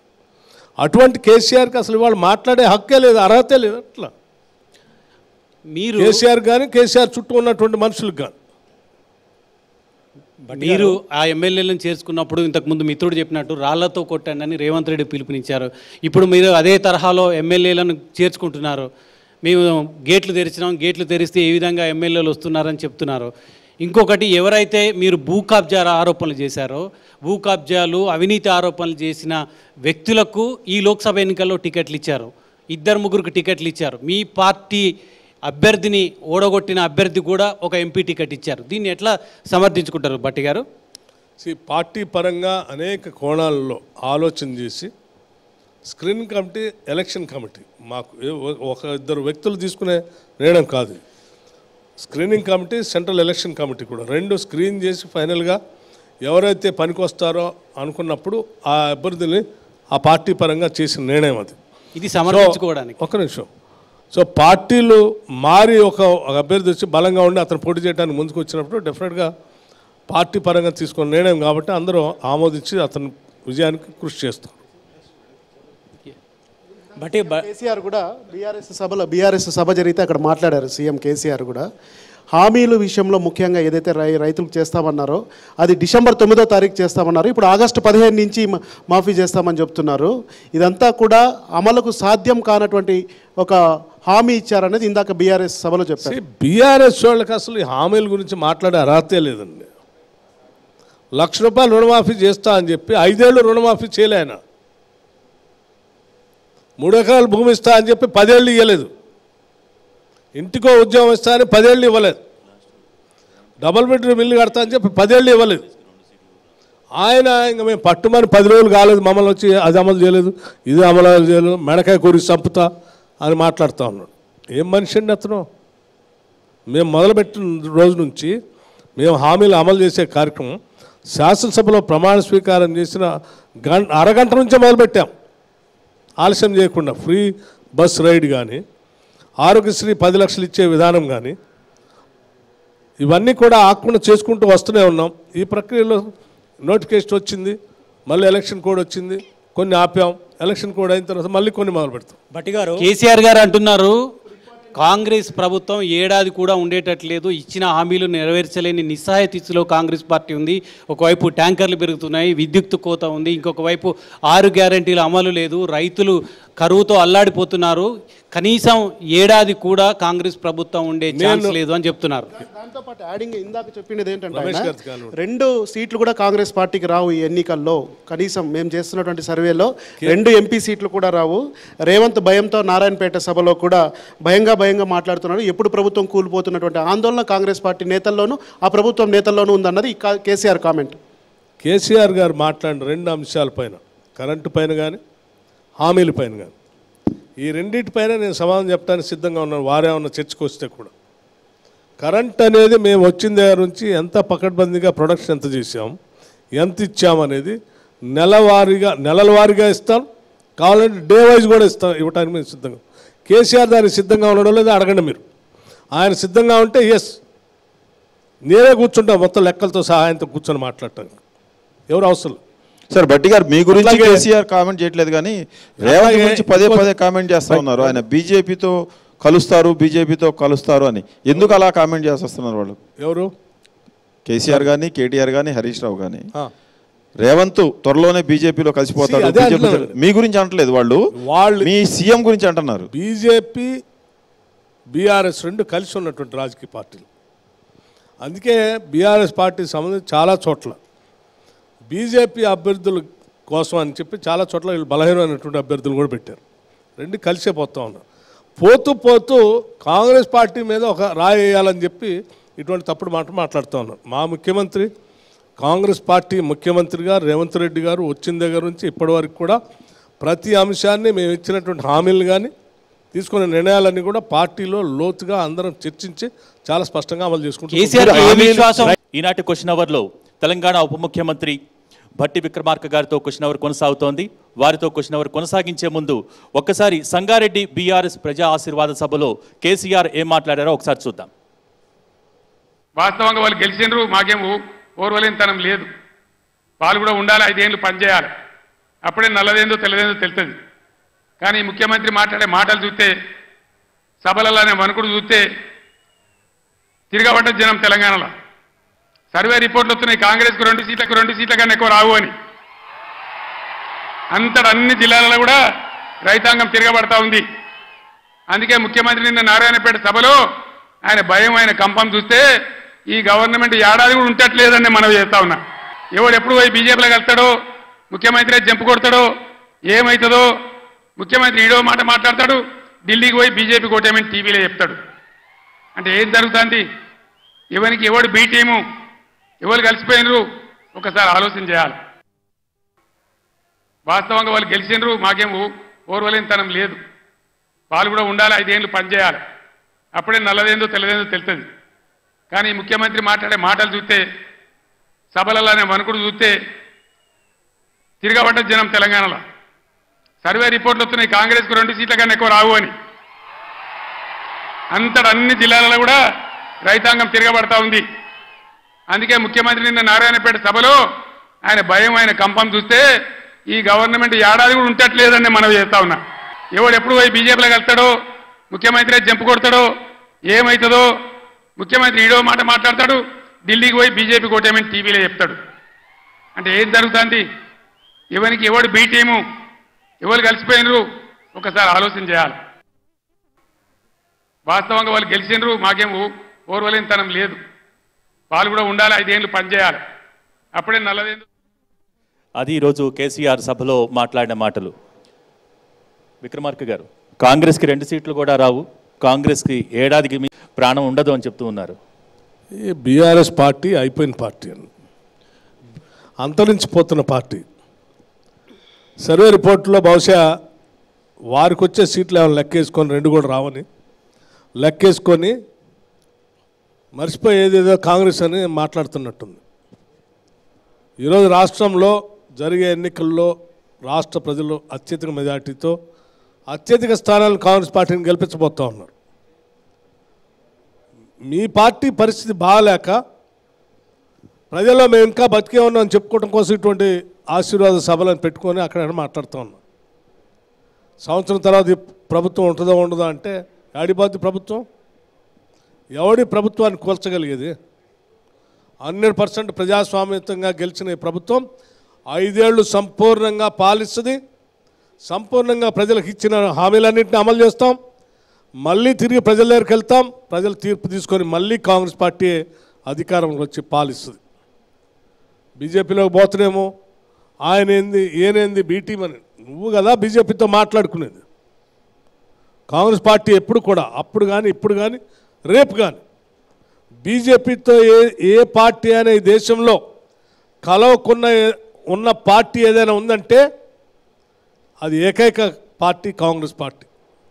గతంలో కలవలే, ఇప్పుడు కలవదు, రేపు కూడా కలవు. 2 భిన్న ధృవాలు. ఇది ఆయన కాంగ్రెస్ పార్టీ గురించి అనట్లేదు, ఈవెన్ రేవంత్ రెడ్డి గురించి మాట్లాడుతున్నాడు. కాంగ్రెస్ ముఖ్యమంత్రి గురించే మాట్లాడుతూ ఉన్నాడు, రేవంత్ రెడ్డి గారి గురించి. ఆయన ఇక్కడ గతంలో 10 ఏళ్ళు పాలన చేసినప్పుడు ఇక్కడేం బీజేపీని తిట్టేవాడు, ఢిల్లీ పోయి పార్లమెంట్లో బీజేపీకి ఓటేసి వచ్చేవాళ్ళు అన్ని చట్టాలకి. ఆయనలానే ఇప్పుడున్న ముఖ్యమంత్రి కూడా ఉన్నాడనే భ్రమంలో ఉండి మాట్లాడుతూ ఉన్నాడు. పొరపాటు. మీ ఆశలు నెరవేరవు.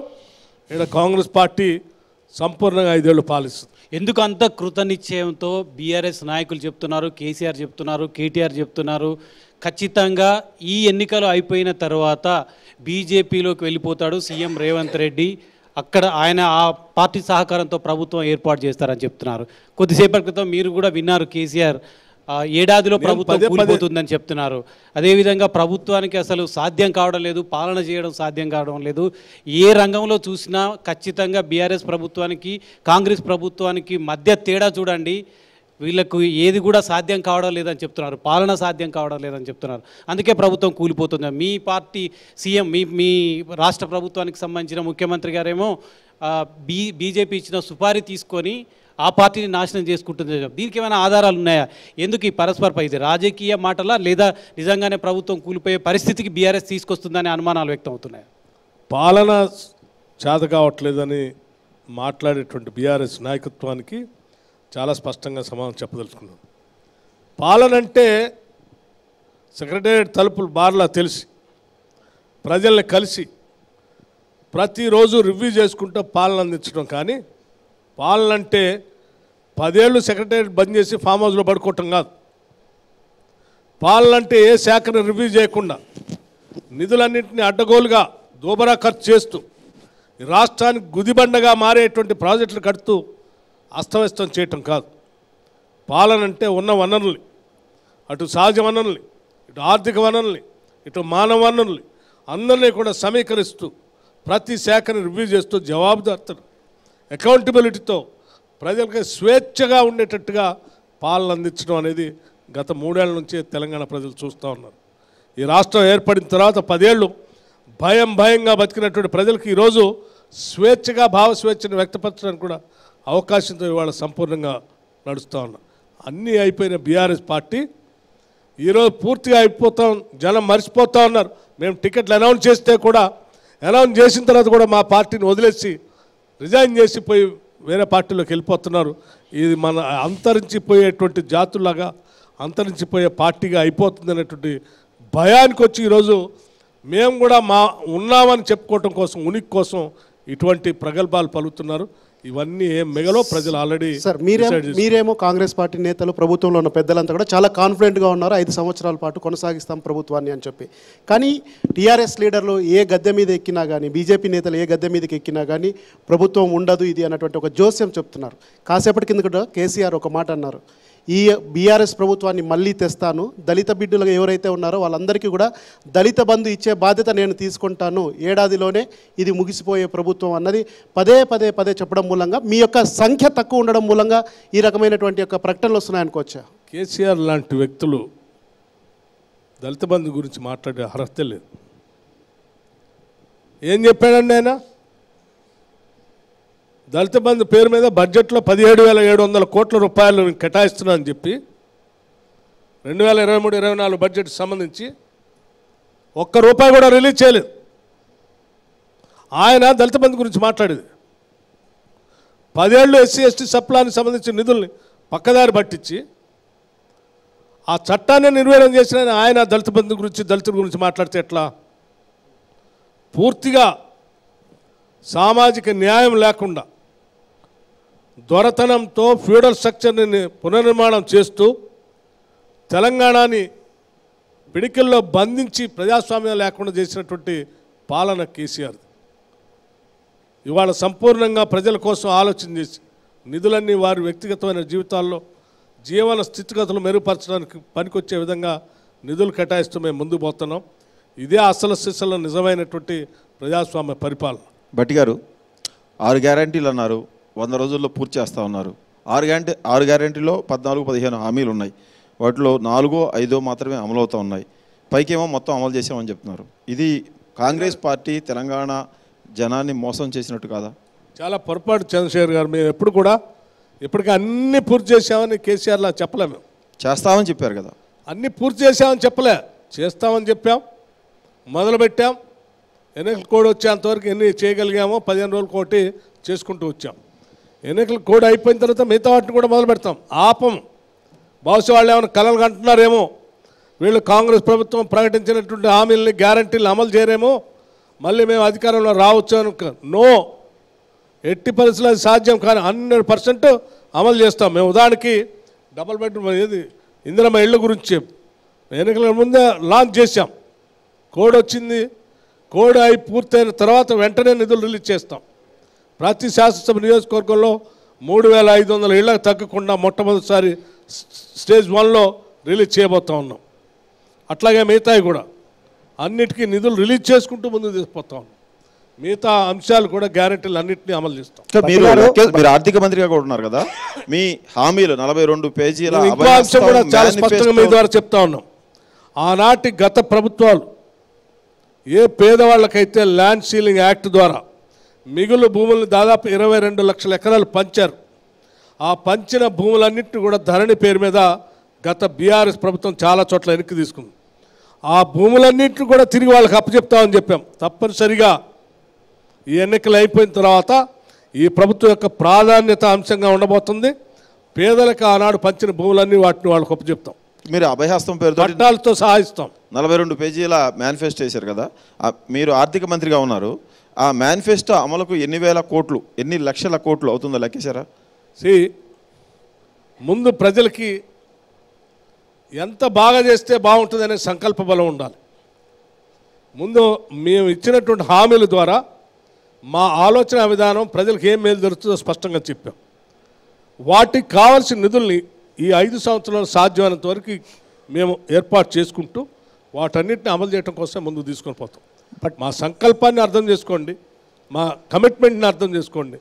అమలు చేయాలనే దాంట్లో ఒక్క అడుగు కూడా ఎట్టి పరిస్థితులు. భట్టి గారు, రాష్ట్రంలో కాంగ్రెస్ పాలన సాగిస్తోంది. ఓవైపు అభివృద్ధితో పాటుగా సంక్షేమ పథకాలు కూడా అమలు చేయాల్సి ఉంటుంది. సో ఖజానేమో లేదని చెప్తున్నారు. అలాగే ప్రభుత్వ ఉద్యోగులు కూడా ఇంకా సరైన సమయంలో వేతనాలు రావట్లేదని ఆరోపణలు వస్తున్నాయి. సో కేంద్ర ప్రభుత్వం కూడా ఇప్పుడు నిధులు ఇచ్చే పరిస్థితి లేదు. సో ఎట్లా వెళ్ళబోతుంది కాంగ్రెస్ ప్రభుత్వం? Very right question you ask me. I do agree with you. బాగా ధనిక రాష్ట్రంగా ఉన్నటువంటి తెలంగాణ రాష్ట్రంలో చాలా దురదృష్టం. గత 10 ఏళ్ళలో నెలలో మొదటి తారీఖు నాడు జీతం పొందలేకపోవటం వాళ్ళు నిజంగా దురదృష్టవంతులు. సకల జనుల సమ్మె పేరు మీద రాష్ట్రంలో ఉన్నటువంటి సకల ఉద్యోగస్తులు పాల్గొని తెలంగాణ కోసం కొట్లాడారు. పాపం తెచ్చుకున్న తెలంగాణ రాష్ట్రంలో వాళ్ళకి జీతాలు రాలేదు, పెన్షన్ రాలేదు. కాంగ్రెస్ పార్టీ అధికారంలోకి వచ్చిన మొదటి నెల నుంచే దీని మీద దృష్టి సారించి ఉద్యోగస్తులందరికీ జీతాలు ఇచ్చేటువంటి ప్రక్రియ మొదలుపెట్టాం. మీ చూడండి, మొదటి నెల, 2వ నెల మార్చి కల్లా వచ్చే వరకు 1st తారీఖు నాడే జీతాలు ఇచ్చాం. మీకు డేట్తో సహా చెప్పడానికి సిద్ధంగా ఉన్నాను. ఉదాహరణకి 2022-23 ఏప్రిల్లో 11 ఏప్రిల్ నాడు ఇచ్చారు. 2023-24 12 ఏప్రిల్ నాడు ఇచ్చారు. మీరు ఒకసారి చూడండి, మార్చ్ అప్పటి నుంచి తీసుకుంటే డిసెంబర్ 2022-23లో 13వ తారీఖు ఇచ్చారు. 2023-24కి వచ్చేవరకు 15వ తారీఖు దాకా జీతాలు ఇవ్వలేదు. అటువంటి దుస్థితి నుంచి చాలా జాగ్రత్తగా తీసుకుంటూ వస్తూ మొదటి మేము అధికారంలోకి వచ్చిన నెల నుంచి 15 నుంచి 6వ తారీఖు తీసుకొచ్చాం. 6వ తారీఖు నుంచి మార్చికి వచ్చే వరకల్లా 1st తారీఖు నాడు జీతాలు ఇచ్చే ప్రక్రియ తీసుకొచ్చాం. This is a record. దీన్ని ఎవడు మార్చేది కాదు. మార్చి 1st నాడు అందరికీ జీతాలు ఇచ్చాం, ఇంక్లూడింగ్ పెన్షనర్స్తో సహా. అట్లాగే ఏప్రిల్కి వచ్చేవరకు ఏప్రిల్ 1st నాడు హాలిడే కాబట్టి 2nd నాడు జీతాలు ఇచ్చాం. భవిష్యత్తులో కూడా మొదటి రోజే, మొదటి తారీఖు నాడే ప్రతి నెల జీతాలు ఇచ్చే కార్యక్రమాన్ని మేము నడుము బిగించి ముందుకు పోతాం. ఈ రాష్ట్రంలో ఉన్నటువంటి ఏ పేదవాళ్ళు కూడా, ఉద్యోగస్తులు కానీ, అవుట్సోర్సింగ్ వాళ్ళు కానీ, అంగన్వాడీ వాళ్ళు కానీ, ఆశా వర్కర్స్ కానీ, మధ్యాహ్నం భోజనం వంట చేసి పెట్టేటువంటి మహిళలు కానీ, ఎవ్వరు కూడా స్వీపర్స్తో సహా ఎవరు జీతాల కోసం బాధపడకుండా ఉండేటట్టుగా టైంకి టెన్షన్గా ఇచ్చే కార్యక్రమానికి నాంది పలికం చేస్తున్నాం. భట్టి గారు, ఇది మేము సాధించిన విజయంగానే నేను భావిస్తా ఉన్నాను. భట్టి గారు, డిసెంబర్ 9న రుణమాఫీ చేస్తామని హామీ ఇచ్చారు, నెరవేర్చలేదు. ఆగస్టు 15న ఇస్తామని రేవంత్ గారు చెప్పారు. కేసీఆర్ ఈ మాటలు, ఈ హామీలు ఇన్ని ఆగమవద్దనని ఇందాకనే సభలో మాట్లాడారు సార్. ఈ హామీని నెరవేరుస్తారా, నెరవేర్చరా? కేసీఆర్ మాటల మీద నేను రాజకీయాలు మాట్లాడదలుచుకోలేదు. కేసీఆర్ అనేటువంటి వ్యక్తి ఎప్పుడు ఏ మాటను కూడా నిలబెట్టుకునేటువంటి వ్యక్తి, ఇచ్చిన ఏ హామీని కూడా అమలు చేయనటువంటి వ్యక్తి. అందుకే ప్రజలు బండకేసి బాధి వదిలించుకున్నారు. ఇంకా బయటకు వచ్చి ఏదో మాట్లాడటానికి కోసం ప్రయత్నం చేస్తున్నాం. మేము ఇచ్చిన ప్రతి హామీని సాధ్యమైనంత మేరకు పూర్తి స్థాయిలో అమలు చేసి ప్రజల మేలు చేస్తాం. ఉదాహరణకి రైతు బంధు గురించి కూడా ఇట్లే మాట్లాడారు, ఇయ్యలేదని. నేను లెక్కలతో సహా చెప్తాను. అది చంద్రశేఖర్ గారు మీరు కూడా అంటున్నారు, నేను అందుకే లెక్కలతో సహా చెప్తా అంటున్నాను. రైతు బంధు గత ప్రభుత్వాలు మొదలుపెట్టినప్పుడు వాళ్ళు మొదలుపెట్టి ఇవ్వటానికి 4 నుంచి 5 నెలలు పట్టేది ఒక సీజన్కి. మేము కేవలం 3 నెలల్లోనే మొదలుపెట్టి 3 నెలల్లోనే 65 లక్షల మంది రైతులకి రైతు బంధు చేసేసాం. ఇంకా మిగిలి ఉన్నది 5 లక్షల మంది మాత్రమే. ఆ 5 లక్షల మందికి కూడా వేస్తూనే ఉన్నాం. ఇట్ ఇస్ మేము వాళ్ళు ఇచ్చిన పీరియడ్ కంటే తక్కువ సమయంలోనే మేము భట్టి గారు మీరు రైతు బంధు ఇవ్వబోతా భట్టి గారు మీరు 5 ఎకరాలు ఉన్న వాళ్ళకు పడింది రైతు బంధు అంటున్నారు. అసలు 5 ఎకరాలు ఉన్న రైతులు చాలామంది రైతు బంధు పడలేదని చెప్పేసి ఒకటి. మీరు ఇదే క్వశ్చన్ అవర్లో ప్రతిపక్ష నాయకుడిగా ఉన్నప్పుడు 7 లక్షల మొదటి ప్రశ్నే నేను అడ్డం తిరుగుతూ ఉన్నాను. 5 ఎకరాల లోపల ఉన్నటువంటి వాళ్ళకి పడలేదనేటువంటి మాట కరెక్ట్ కాదు. 100% నేను ఛాలెంజ్ చేస్తూ ఉన్నాను.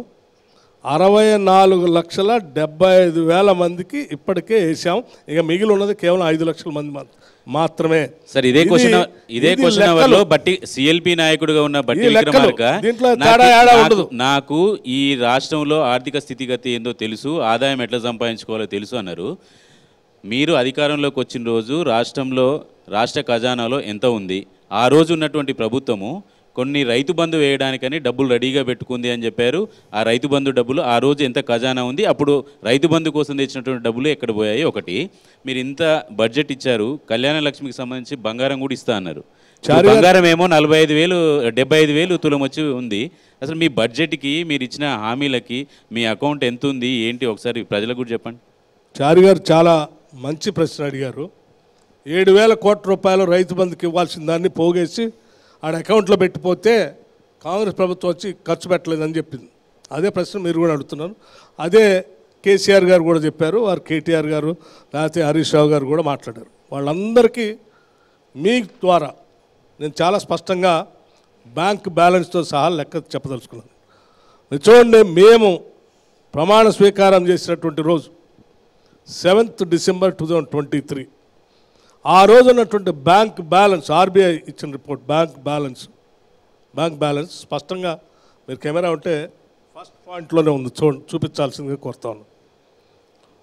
ఎంత అండి? మైనస్ 7,000 కోట్లు కాదు, దీంట్లో మైనస్ 3,960 కోట్లు యాజ్ ఆన్ 7th డిసెంబర్ 2023. వాళ్ళు ఉంచిన 7,000 కోట్లు కాదు, ఆ 7,000 కోట్లు వాళ్ళు తిన్నారు అప్పుడే. అవి కాకుండా రాష్ట్ర ఖజానాకి మైనస్ తిన్నారంటే ఏం చేశారు సార్? 3,960 కోట్లు ఏం చేశారు వాళ్ళని అడగండి. దోబరా చేశారు. ఆర్థిక మంత్రి మీరు ఎవరికి ఎన్ని డబ్బులు చెప్పాల్సింది కూడా మీరే కదా. 7,000 కోట్లు అన్యాయంగా ఔటర్ రింగ్ రోడ్ని 30 సంవత్సరాలు తాకట్టు పెట్టారు. సార్ 7,000 కోట్లు ఏమయ్యో చెప్పండి. చెప్తున్నా, ఆ లెక్క కూడా చెప్తాం మీకు. ఇప్పుడు ముందు 7,000 కోట్లు దాచిపెట్టిపోయామని చెప్పారు కదా, ఇది బ్యాంక్ బ్యాలెన్స్ ఆర్బీఐ ఇచ్చింది. ఏమైంది ఇందులో? ఎక్కడున్నాయి 7,000 కోట్లు?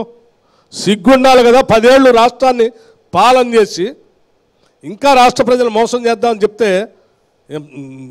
లెక్కలు తెలియని వాళ్ళు, బయటకు చెప్పలేనటువంటి వాళ్ళు ఉన్నారనుకుంటున్నారా? ఇగో నేను ఆర్బీఐ నుంచి తీసుకొచ్చాను లెక్క. 3,960 కోట్లు మైనస్తో రాష్ట్ర ప్రభుత్వాన్ని అప్పచెప్పారు.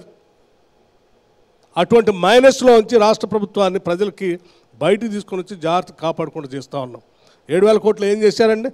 30 సంవత్సరాలకి రాష్ట్రానికి, హైదరాబాద్ నగరానికి తలమానికంగా, మణిహారంగా, అద్భుతంగా పనికొచ్చేటువంటి ఔటర్ రింగ్ రోడ్డు ఆనాటి ప్రభుత్వాలు కట్టించి మనకి ఇచ్చెళ్తే 30 సంవత్సరాలకు వచ్చే రాబడిని, ట్యాక్స్ మొత్తాన్ని ఎవడో పనికిమాలిన కంపెనీకి మీరు ధారాతత్వం చేసి 7,000 కోట్లు వసూలు చేసుకొని ముందే ఆ 7,000 కోట్లు మీ ఇష్టం వచ్చినట్టు దోబరా చేసి అటు ఔటర్ రింగ్ రోడ్డు లేకుండా చేశారు 30 సంవత్సరాలు. ఇటు ఆ 7,000 కోట్లు లేకుండా చేశారు రైతులకి.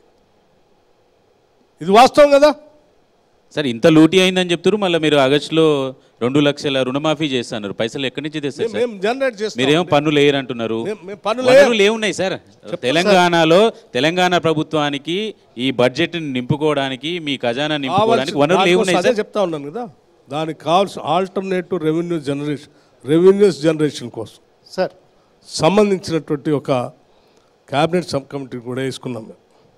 కొద్ది రోజుల తర్వాత అనుభవజ్ఞులైనటువంటి అధికారులు కూడా ఈ ఆల్టర్నేటివ్ రెవెన్యూస్ పెంచుకోవడానికి పన్నులు వేయకుండా ఉన్న ఆదాయాన్ని పెంచుకొని ప్రజలకి సంపదను సృష్టించేటువంటి వ్యవస్థను సమకూర్చుకొని ఆ సంపదను ప్రజలు పంపిణీ చేసే కార్యక్రమానికి నాంది పలకపోతామని చూస్తారు.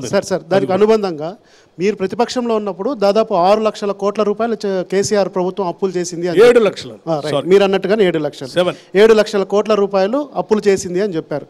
సో ప్రతిపక్షంలో ఉండి అధికారంలో వచ్చేక ముందు రాష్ట్రంలో యొక్క అప్పు 7 లక్షల కోట్లు ఉందని మీకు స్పష్టంగా తెలుసు. 6 మేజర్ హామీలు, అంతకు మించి 15 హామీలు ఉన్నాయి. సో ఇవన్నీ తీర్చడానికి ముఖ్యంగా ఆడపిల్లలకు కూడా మీరు ప్రత్యేకమైనటువంటి స్కూటర్స్ కూడా ఇస్తామని చెప్పారు. సో ఇన్ని కేవలం అధికారం కోసమే శృతికి మించినటువంటి హామీలు ఇచ్చింది కాంగ్రెస్ పార్టీ. అందుకే ఇప్పుడు అమలు చేయలేక చేష్టలుడికి చూస్తుంది అన్నటువంటి ఒక ఆరోపణ ప్రతిపక్షాల్లో ఉంది. ప్రజలు కూడా మీ యొక్క పాలన పైన దృష్టి పెట్టి చూస్తున్నారు. కేవలం ప్రజాపాలన అన్నటువంటి ఒక డైలాగ్తో ప్రతిరోజు కాంగ్రెస్ పార్టీ పాలన సాగిస్తుంది అనేటువంటి వచ్చే ఆరోపణలకు మీరు ఏం సమాధానం చెప్తారు? చాలా పొరపాటు అండి. మాకు తెలుసు వీళ్ళు 7 లక్షల కోట్లు అప్పు చేశాం. ప్రతి సందర్భంలో బడ్జెట్ సమావేశాల్లో లెక్కలతో సహా చెప్పాము. మేమేదో ఎన్నికల్లో ఓట్లు పొందడం కోసం ఇచ్చినటువంటి హామీలు కాదు. కాంగ్రెస్ పార్టీకి సంబంధించిన నాయకత్వం అంతా అనేక గ్రామాలు తిరిగి ప్రజల్లో మమేకమై తెలంగాణ రాష్ట్రాన్ని దేనికోసం తెచ్చుకున్నామో అర్థం చేసుకున్నటువంటి పార్టీగా మా నాయకత్వం కానీ, ఆనాడు పీసీ ప్రెసిడెంట్గా ఉన్నటువంటి రేవంత్ రెడ్డి గారు కానీ, సిఎల్పి లీడర్గా నేను కానీ, లేకపోతే మిగతా మా సీనియర్ సహచర నాయకులు కానీ అందరం అనేక ప్రాంతాల్లో తిరిగి మనం ఈ రాష్ట్రాన్ని తెచ్చుకుంది కొన్ని కోరికలు తీర్చడానికి. ఆ కోరికలు తీర్చలేకపోతే ఈ రాష్ట్రం ఇచ్చిన దానికి అర్థమే ఉండదని చెప్పి నాకుగా నేను ఆదిలాబాద్ నుంచి ఖమ్మం వరకు చేసినటువంటి పాదయాత్రలో అనేక సందర్భాల్లో రాష్ట్ర ప్రజలు అడిగినటువంటి అనేక అంశాలు నా దృష్టికి వస్తే వాటన్నిటికీ జవాబుదారితనంగా ఈ రాష్ట్రంలో ఇందిరమ్మ రాజ్యం తీసుకొని రావాలి, వాళ్ళ ఆశలు నెరవేర్చాలి, కావలసిన వనరులు సమకూర్చుకొని చేయాలనేటువంటి లక్ష్యంతో మేము ప్రకటించినటువంటి అంశాలే తప్ప మేమేదో అధికారం కోసం అర్రులు జాసి ఈ హామీలు ఇవ్వలే. మేము ఇల్లు ఇవ్వాలని అనుకున్నాం. ఎస్, ఇల్లు లేని పేదవాడి గురించి బాగా తెలిసినటువంటి కాంగ్రెస్ పార్టీ నాయకత్వం ఆర్థిక వనరులను దృష్టిలో పెట్టుకోకుండా హామీలు అన్నటువంటిది ఏ వనరులైనా సమకూర్చుకొని ప్రయారిటీగా ఇవ్వాల్సినటువంటి అతి ముఖ్యమైనటువంటి అంశాలు పెట్టుకున్నాం. నీలాగా కాళేశ్వరంకి 1,00,000 కోట్లు ఖర్చు పెట్టి రాష్ట్రానికి గుదిబండలాగా తయారైనటువంటి ప్రాజెక్టులు తయారు చేయదలుచుకోలేం. మేము రాష్ట్ర ప్రజలకు కావాల్సినటువంటి అతి ముఖ్యమైనటువంటి ఉద్యోగాలు, ఇల్లు, వాకిలి, తినటానికి తిండి, బతకటానికి కావాల్సినటువంటి వాటికి ప్రయారిటైజ్ చేస్తూ వాటికి హామీలు ఇచ్చాం. ఏ స్వేచ్ఛ కోసం, ఏ సమానత్వం కోసం, ఏ హక్కుల కోసం, ఏ ఉద్యోగాల కోసం, ఏ ఇళ్ల కోసం, ఏ ఆర్థిక వనరులు అందరూ పంచుకోవాలని దానికోసం తెలంగాణ రాష్ట్రం కావాలని కోరి తెచ్చుకున్నారో వాటన్నిటిని పంచాలనేటువంటి ఆలోచనతో ఇచ్చిన హామీలు. మేము చెప్పిన ప్రతి హామీ కూడా ఆ రకంగా ప్రజలకు ఉపయోగపడేది తప్ప ఓటు కోసం కాదు. భట్టి గారు, ఏదైతే ఔటర్ రింగ్ రోడ్ని ప్రైవేట్ కంపెనీకి అప్పగించారు అని మీరు ప్రతిపక్షంలో చెప్పారు. దాని తర్వాత టెండర్ కూడా క్యాన్సిల్ చేస్తామని చెప్పారు. ఇప్పుడు అది చేస్తారా లేకుంటే దాని మీద ఎంక్వైరీ చేస్తారా? దాని మీద మీ అభిప్రాయం? ఎస్, వీఆర్ ఎగ్జామినింగ్, లీగల్గా వీఆర్ ఎగ్జామినింగ్. కాళేశ్వరము ఫోన్ ట్యాపింగ్ని అడ్డం పెట్టుకొని 6 గ్యారంటీలను అటకెక్కించిన మాట వాస్తవం కాదా? చాలా పొరపాటు అండి. కాళేశ్వరానికి లేదా మీరు చెప్పే ఇంకో అంశానికి మా 6 గ్యారంటీలకు సంబంధమే లేదు. ఏది సార్ రుణమాఫీ? ఏది సార్? చెప్పాం కదా, రుణమాఫీ ఏది చేస్తామని చెప్పాం కదా. 3 నెలల్లోనే తీసుకొస్తామన్నారు కదా సార్. 3 నెలల్లో 100 రోజుల్లో మేము చేస్తామని చెప్పిన 6 రైతు బంధు ఇవ్వలేదు కదా సార్. రైతు బంధు ఇవ్వలేదా? ఇవ్వలేదు సార్. ఎవరన్నారు ఇవ్వలేదని? ఎక్కడ వచ్చింది సార్? సారీ, మరి మీరు ఎక్కడ లెక్కలు చూసి చెప్తా ఉన్నారు? చాలా స్పష్టంగా చెప్పారు. లేదు sir. No no no no, you want statistics also మీకు ఇస్తాను నేను. తులం బంగారం ఏది సార్? మీకు రైతు బంధు గురించి అడిగారు. రైతు బంధు గురించి లెక్కలు 24,75,000 మందికి ఇచ్చాం. తులం బంగారం 5 లక్షల మందికి తులం బంగారం అనేది గ్యారంటీలో పెట్టాం. డెఫినెట్ గా మహిళలకు ఇస్తాను, నెలకు మహిళలకు ఇస్తాను, డబ్బులు ఏవి సార్? మీరు అడిగినట్టు మేము ఈరోజు పెట్టింది ఓటాన్ అకౌంట్ బడ్జెట్ పెట్టాం. ఫుల్ ఫ్లెడ్జ్డ్ బడ్జెట్ ఇంకా రాలేదు. ఫుల్ ఫ్లెడ్జ్డ్ బడ్జెట్ పెట్టిన తర్వాత డెఫినెట్గా మేము ప్రకటించినటువంటి హామీలను గ్యారంటీలు అమలు చేసుకుంటూనే ముందుకు పోతాం. ఇదేదో ప్రతిపక్షాల కోసం లేకపోతే ఇంకోళ్ళ కోసం కాదు, మా తృప్తి కోసం మేము ఇచ్చిన ఈ ప్రజలకు ఇచ్చిన హామీలు వాళ్ళ జీవితాల్లో మార్పు రావటం కోసం మేము అమలు చేస్తాం. భట్టి గారు, ఇప్పుడు మామూలుగా సాధారణంగా జనరల్గా ఊర్లో జరిగే సంభాషణ చెప్తాము. ఇప్పుడు బాగా అప్పు చేసి దివాలా తీసినోడికి, దివాలా తీసిన కంపెనీకి అప్పులు అయితే ఇవ్వరు కదా సార్. మీరేమో బీఆర్ఎస్ని అప్పులు చేసిందని చెప్పి ఇప్పుడు మీరు ప్రభుత్వం నడుస్తుంది, మీకు ఈ ప్రభుత్వం అంతా దివాలా తీసింది, ఇక్కడ పైసలు లేవంటే మీకు పుట్టగత ఎట్లుంటుంది సార్? అంటే ఉన్న వాస్తవ పరిస్థితులు రాష్ట్ర ప్రజలు చెప్పడం తప్పని మీరు భావిస్తూ ఉన్నారా? మీ ఆర్థిక స్థితిగతులు ఏంటో సరే, రాష్ట్రానికి ఆదాయము వనరులు ఉన్నాయని చెప్తే మీకు అప్పియడానికో లేకపోతే అప్పియడానికి ప్రపంచ బ్యాంకు ఇంకా సంస్థలో బ్యాంకులో ముందుకు వస్తాయి. కానీ మీరేమో ఈ రాష్ట్రం అంతా ఖజానా అంతా ఎత్తిపోయింది, మా ఖజానా ఎప్పుడు 3,000 కోట్ల లాస్లో ఉన్నామంటే మీకు అప్పెట్లో పుడుతుంది సార్? చారి గారు, ఈ రాష్ట్రం అనేది నాదో నీదో లేకపోతే నలుగురిదో కాదు. ఈ రాష్ట్రం అనేది 4 కోట్ల మంది ప్రజలకు సంబంధించిన అంశం. వాస్తవాలు ప్రజలందరికీ తెలియాలి, స్టేక్ హోల్డర్స్ అందరికీ తెలియాలి. మేము ఎట్లా ఈ ఇచ్చినటువంటి హామీలు చేస్తామన్నటువంటి అంశం మాకున్నటువంటి యాక్షన్ ప్లాన్ మాకుంది. అప్పులు పుడతాయా పుట్టవా అవన్నీ తర్వాత సంగతి, కానీ వాస్తవ పరిస్థితులు అయితే రాష్ట్ర ప్రజలకు తెలియాలి. అది స్పష్టంగా చెప్పాం. దీని నుంచి మేము నిర్మాణం ఎట్లా చేయాలని కూడా ప్లాన్ చేస్తున్నాం. అది చేసి ప్రజల జవాబుదారీతనంగా ఉంటాం. ఇచ్చిన ప్రతి హామీని అమలు చేస్తాం. అంటే విక్రమార్క గారు, ఇక్కడ ఒక విషయం, ఈ రోజున కష్టాల్లో ఉన్నా సరే పథకాలను సమర్థవంతంగా అమలు చేస్తున్నాం అని చెప్తూ ఉన్నారు. కానీ ఇక్కడ బీజేపీ కేంద్ర ప్రభుత్వం ఒక మాట మాట్లాడుతోంది. అప్పటి బీఆర్ఎస్ ప్రభుత్వం అయినా ఇప్పుడు కాంగ్రెస్ ప్రభుత్వం అయినా సరే సొమ్మొకటిది సోకొకటిది అన్న తరహాలో ఉన్నాయి. మేము వెనక నుంచి నిధులు ఇస్తున్నాం కాబట్టే సమర్థవంతంగా అక్కడ పథకాలు అమలు చేస్తున్నారని చెప్తూ ఉన్నారు. ఏంటి దీనికి మీకు ఏం సమాధానం చెప్తారు దీనికి? సార్, నేను ఒక విషయం మీకు చాలా స్పష్టంగా చెప్పాలి. This is a federal country. అనేక రాష్ట్రాల సమూహమే కేంద్రం. అనేక రాష్ట్రాల నుంచి వచ్చినటువంటి పన్నులతోనే కేంద్ర ప్రభుత్వానికి నిధులు వస్తాయి. ఆ పన్నుల ద్వారా వచ్చిన డబ్బుల్ని మళ్ళీ ఆయా రాష్ట్రాలు పంచుతూ ఉంటారు. ఇది ఎవరి దయాదాక్షిణ్యాలతో వచ్చే కాదు, ఇది మన రాబడి. నా దయాదాక్షిణ్యాల మీద ఆయన బతున్నాడు ఈయన బతున్నాడు అంటానికి లేదు. ఇవాళ మేము పాలన చేస్తూ కూడా ఫలానానికి ఇస్తున్నాం నా దయాదాక్షిణ్యం అంటానికి కూడా లేదు. ఇదన్నీ ప్రజలు కట్టినటువంటి పన్నుల ద్వారా వచ్చే ఆదాయమే. సో మేము పెట్టేటువంటి అంశాలన్నీ కూడా లేదా తీసుకొచ్చే అంశాలన్నీ కూడా అమలు చేసే అంశాలన్నీ కూడా డెఫినెట్గా మేము కేంద్ర ప్రభుత్వాన్ని కలుస్తాం. మాకు రావాల్సిన వాటాను తీసుకొని వస్తాం. మాకేం భేషాలు లేవు. మేము ప్రభుత్వం ఏర్పడిన తర్వాత నేను మా ముఖ్యమంత్రి రేవంత్ రెడ్డి గారు ప్రధానమంత్రి గారిని కూడా కలిసాం, ఇతర మంత్రులను కూడా కలిసాం. సింగరేణి కోల్ మైన్స్ సంబంధించి కూడా తాడ్చెల్ల బ్లాక్ 2 గురించి అనేక సంవత్సరాలుగా పెండింగ్ పెడితే దాన్ని కలిసి వారి అందరినీ సానుకూలంగా నిర్ణయం తీసుకొని వచ్చాం. అట్లాగే నైని ప్రాజెక్టు గురించి కలిసాం. ఇతర శాఖలకు సంబంధించిన పెద్దలను కూడా కలిసి రాష్ట్రానికి రావాల్సిన వాటాల గురించి కలుస్తాం. ఇవన్నీ కూడా రాష్ట్ర ప్రజలకి ఆర్థికంగా మేలు జరిగేటువంటి అంశాలు కాబట్టి డెఫినెట్గా వాళ్ళ దగ్గర పోతాం, తీసుకొని వస్తాం. ఇది ఎవరి దయాదక్షిణాలతో ఇచ్చే కాదు. బట్టి గారు, మీరు చెప్తా ఉన్నారు ప్రధాని దగ్గరికి నేను వెళ్ళాం, రేవంత్తో కలిసి వెళ్ళానని. మీ ఇద్దరు ప్రధానమంత్రి దగ్గరికి ఎప్పుడు వెళ్ళినా కూడా కలిసి వెళ్ళాలనేది మీ ఇద్దరు ఒప్పందమా, లేకపోతే మీ పార్టీ అధిష్టానం ఇద్దరి మధ్య చేసిన ఒప్పందమా? అంటే లేనిపోని ఆలోచనలతో కూడినటువంటి ప్రశ్న మీద. నేను ఆర్థిక శాఖ చూస్తూ ఉన్నాను, విద్యుత్ శాఖ చూస్తున్నాను, ప్రణాళిక శాఖ కూడా చూస్తూ ఉన్నాను. ఈ 3 అంశాలు కూడా రాష్ట్ర ప్రభుత్వానికి సంబంధించిన అంశాలు. ముఖ్యమంత్రి గారితో పాటు ఈ శాఖలు నేను చూస్తున్నాను కాబట్టి నేను ఉప ముఖ్యమంత్రిగా వారితో ఇద్దరం కలిసి వెళ్ళాం. పాలనలో భాగంగా వెళ్ళాం తప్ప ఎవరో కండిషన్ పెట్టారు ఇది అటువంటి చాలా పొరపాటు. గతంలో మీ పార్టీల ముఖ్యమంత్రులు వైఎస్ రాజశేఖర రెడ్డి, కిరణ్ కుమార్ రెడ్డి, రోసయ్య వాళ్ళు సీఎంలుగా ఉన్నారు. మీరు నిర్వహిస్తున్న శాఖలు వేరే వాళ్ళు నిర్వహించారు. కానీ ఆ ముగ్గురు సీఎంలే వెళ్ళారు. కానీ ఇప్పుడు మీరిద్దరూ వెళ్తున్నారు. ఆనాడు ముఖ్యమంత్రిగా ఉన్నటువంటి వాళ్ళు కూడా చాలా సందర్భాల్లో ఆయా శాఖలకు సంబంధించిన మంత్రులు కూడా ఎమ్మడబెట్టుకొని తీసుకొని వెళ్ళిన దాఖలాలు అనేకం ఉన్నాయి. ఈరోజు మన రాష్ట్రం ప్రత్యేకంగా 10 సంవత్సరాల తర్వాత కొట్లాడి ఇందిరమ రాజ్యం తెచ్చుకున్నాం.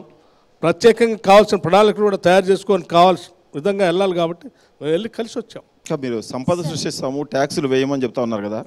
సంపద సృష్టిస్తాము, ట్యాక్సులు వేయమని చెప్తున్నారు కదా.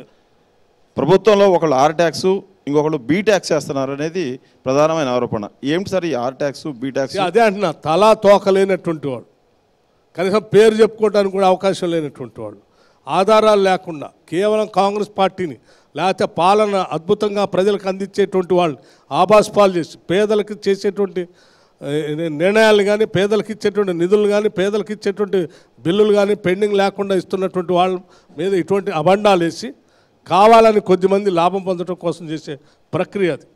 మేము వచ్చిందే 3 నెలలు కాదు, 3 నెలల నుంచి ఎవరెవరికి ఇచ్చామో లెక్కలతో సహా నెలవారీగా చాలా స్పష్టంగా మెన్షన్ చేశాం. బిల్లుల కోసం ఇంకా ఆర్థిక శాఖ చుట్టూ కాంట్రాక్టర్లు తిరగాల్సిన పరిస్థితి గత ప్రభుత్వ హయాంలో ఉన్నాయి, ఇప్పుడు కూడా ఉన్నాయి. దీనికి ఏమంటారు? ఎంత బిల్లులు పెండింగ్లో ఉన్నాయి, ఎన్ని క్లియర్ చేశారు ఇప్పటివరకు? కరెక్ట్. దాదాపు చాలా బాధ అనిపించింది. దాదాపు 40,000 కోట్ల రూపాయలకు సంబంధించిన పనులు పెండింగ్ పెట్టిపోయారు. మీ శాఖలో అధికారులు 10,000 కోట్ల పైబడి తీసుకుంటున్నటువంటి ఆరోపణలు కూడా ఉన్నాయి సార్. ఈ కాంట్రాక్టులు చెల్లించేందుకు బిల్లులు చెల్లించేందుకు కమిషన్లు కూడా తీసుకుంటున్నటువంటి ఆరోపణలు. అంటే దాని కంటిన్యూషన్గా అడుగుతున్నారు. దాని కంటిన్యూషన్గా మీ శాఖలో అధికారులు కూడా కమిషన్లు తీసుకొని బిల్లులు ఇస్తున్నారనేటువంటి ఆరోపణలు కూడా ఉన్నాయి. చెప్పారండి, ఒక్కళ్ళే నిరూపించారండి. తప్పుడు మాటలను కావాలని బురద పూసేసి ప్రభుత్వాన్ని ఆభస్పాలు చేయాలని అడ్రస్ లేనటువంటి వాళ్ళు కొద్దిమంది మాట్లాడేటువంటి మాటలు సార్. వచ్చి 3 నెలలు కాలేదు, 3 నెలల్లో డబ్బులు ఎవరికి రిలీజ్ చేసామో లెక్కలతో సహా ఇప్పుడు మీ ముందే నేను చెప్పాను. వచ్చిన మా ఆదాయం ఎంత, మేము ఇచ్చింది ఎవరెవరికో చెప్పాము. ఏం మాట్లాడండి, అందరం మీలానే ఉంటారనుకుంటే ఎట్లా? మాకు కొంత కమిట్మెంట్ ఉంది టువర్డ్స్ సొసైటీకి, మాకు సామాజిక బాధ్యత ఉంది. ఆ బాధ్యత కోసమే రాజకీయాల్లోకి వచ్చాం. ఆ బాధ్యతను చిత్తశుద్ధితో నిర్వహిస్తాం. మీరు సమాజం పట్ల కమిట్మెంట్ అంటున్నారు, వాళ్ళు మీ కాంగ్రెస్ పార్టీ హైకమాండ్ పట్ల మీకున్న కమిట్మెంట్ డబ్బు వసూలు చేయటం, అక్కడ కప్పం కట్టడం, దానికోసం అనుకుంటున్నారు. వాళ్ళు చేసిన తప్పిదాలకి గత 10 ఏళ్ళు అట్లా కప్పం కట్టి రాష్ట్రాన్ని సర్వనాశనం చేశారు.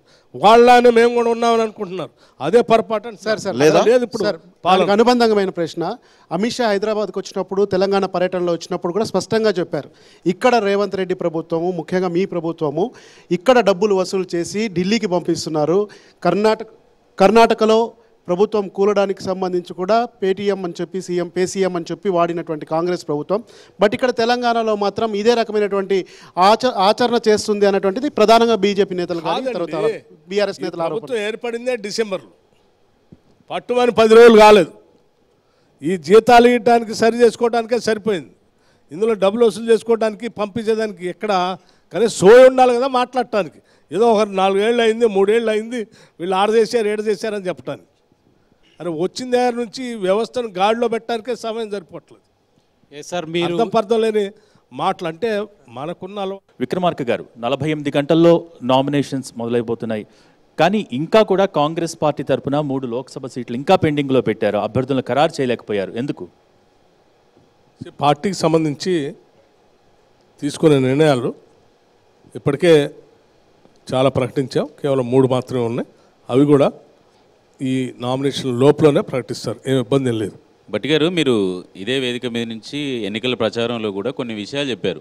నేను నా నియోజకవర్గంలో 3 తరాలు ఒకే ఇంట్లో ఉన్నారు అని చెప్పి, అలా 3 తరాలకు సంబంధించిన కుటుంబం ఒకే ఇంట్లో ఉంది, సింగిల్ రూమ్లో ఉంది, ఒకే గుడిసెలో ఉంది అని చెప్పారు. మంచిర్యాలలో కూడా అదే చెప్పారు. మీ పాదయాత్రలు చాలాసార్లు కొంతమందిని ప్రస్తావించారు.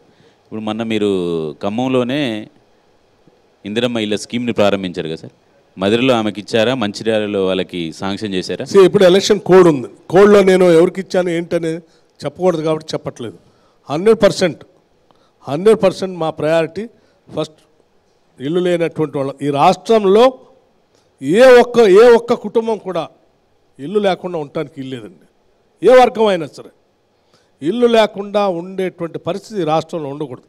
తెలంగాణలో పుట్టడం అదృష్టంగా భావించాలి. ఆ రకమైన పాలన ఇస్తాం. సార్, ప్రతిసారి కాంగ్రెస్ నాయకులు మాట్లాడితే ప్రజాపాలన అంటున్నారు, కానీ కొత్తగా ఏం చేశారని ప్రజాపాలన అనుకోవాలి? ఒకటి. రెండోది, ప్రజా దర్బార్ అని పెట్టి అర్జీలు తీసుకుంటూ ఉన్నారు, అది 2 రోజులకు కుదించారు. అక్కడికి వచ్చిన అర్జీలను కూడా కరెక్ట్గా ఫాలో అప్ చేయట్లేదు. ఒక మినిస్టర్ని కేటాయిస్తామన్నారు, అది కూడా ఇప్పుడు క్లోజ్ అయిపోయింది. సో దాన్ని ఎట్లా చూడాలంటారు? ప్రజాపాలన అంటే ప్రజలు ఏం కోరుకుంటున్నారో దాన్ని ప్రజలకు అందించటం, ముందు ప్రజలు చెప్పేదాన్ని వినటం. 10 ఏళ్ళలో ఎప్పుడైనా సెక్రటరియట్లో ప్రజలు పోయి పలానా దరఖాస్తు ఇచ్చారా? నేనే 10 ఏళ్ళు ఎమ్మెల్యేగా ఉన్నాను, ఏ ఒక్కరోజు కూడా ఒక మంత్రికి పిటిషన్ ఇవ్వడానికి నాకు అవకాశం దొరకలేదు. అదే అపోజిషన్ లీడర్. అడిగి నేను చెప్పు, అటువంటి పరిస్థితి ఉండకూడదు. ప్రజలందరికీ కూడా రిప్రజెంట్ చేసేటువంటి అవకాశం ఉండాలని మేము ప్రజాపాలన పెట్టాం.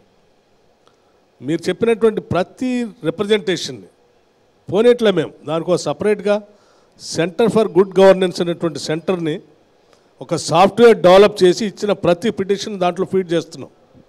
చేసి దానికి సంబంధించిన అధికారులు అందరికి పంపిస్తూ ఉన్నాం. It is just started. మనకేంటి కేవలం 2-2.5 నెలలు 3 నెలలు అయింది. దానికి ఒక క్లారిటీ స్పష్టత వచ్చి మీకు రిజల్ట్ డిఫరెంట్గా ఈ ఎన్నికలు అయిన తర్వాత స్పష్టంగా కనిపిస్తుంది. వదిలిపెట్టం దాన్ని, తప్పనిసరిగా ప్రజల అవసరాలు తీర్చే విధంగానే ముందుకు పోతుంది.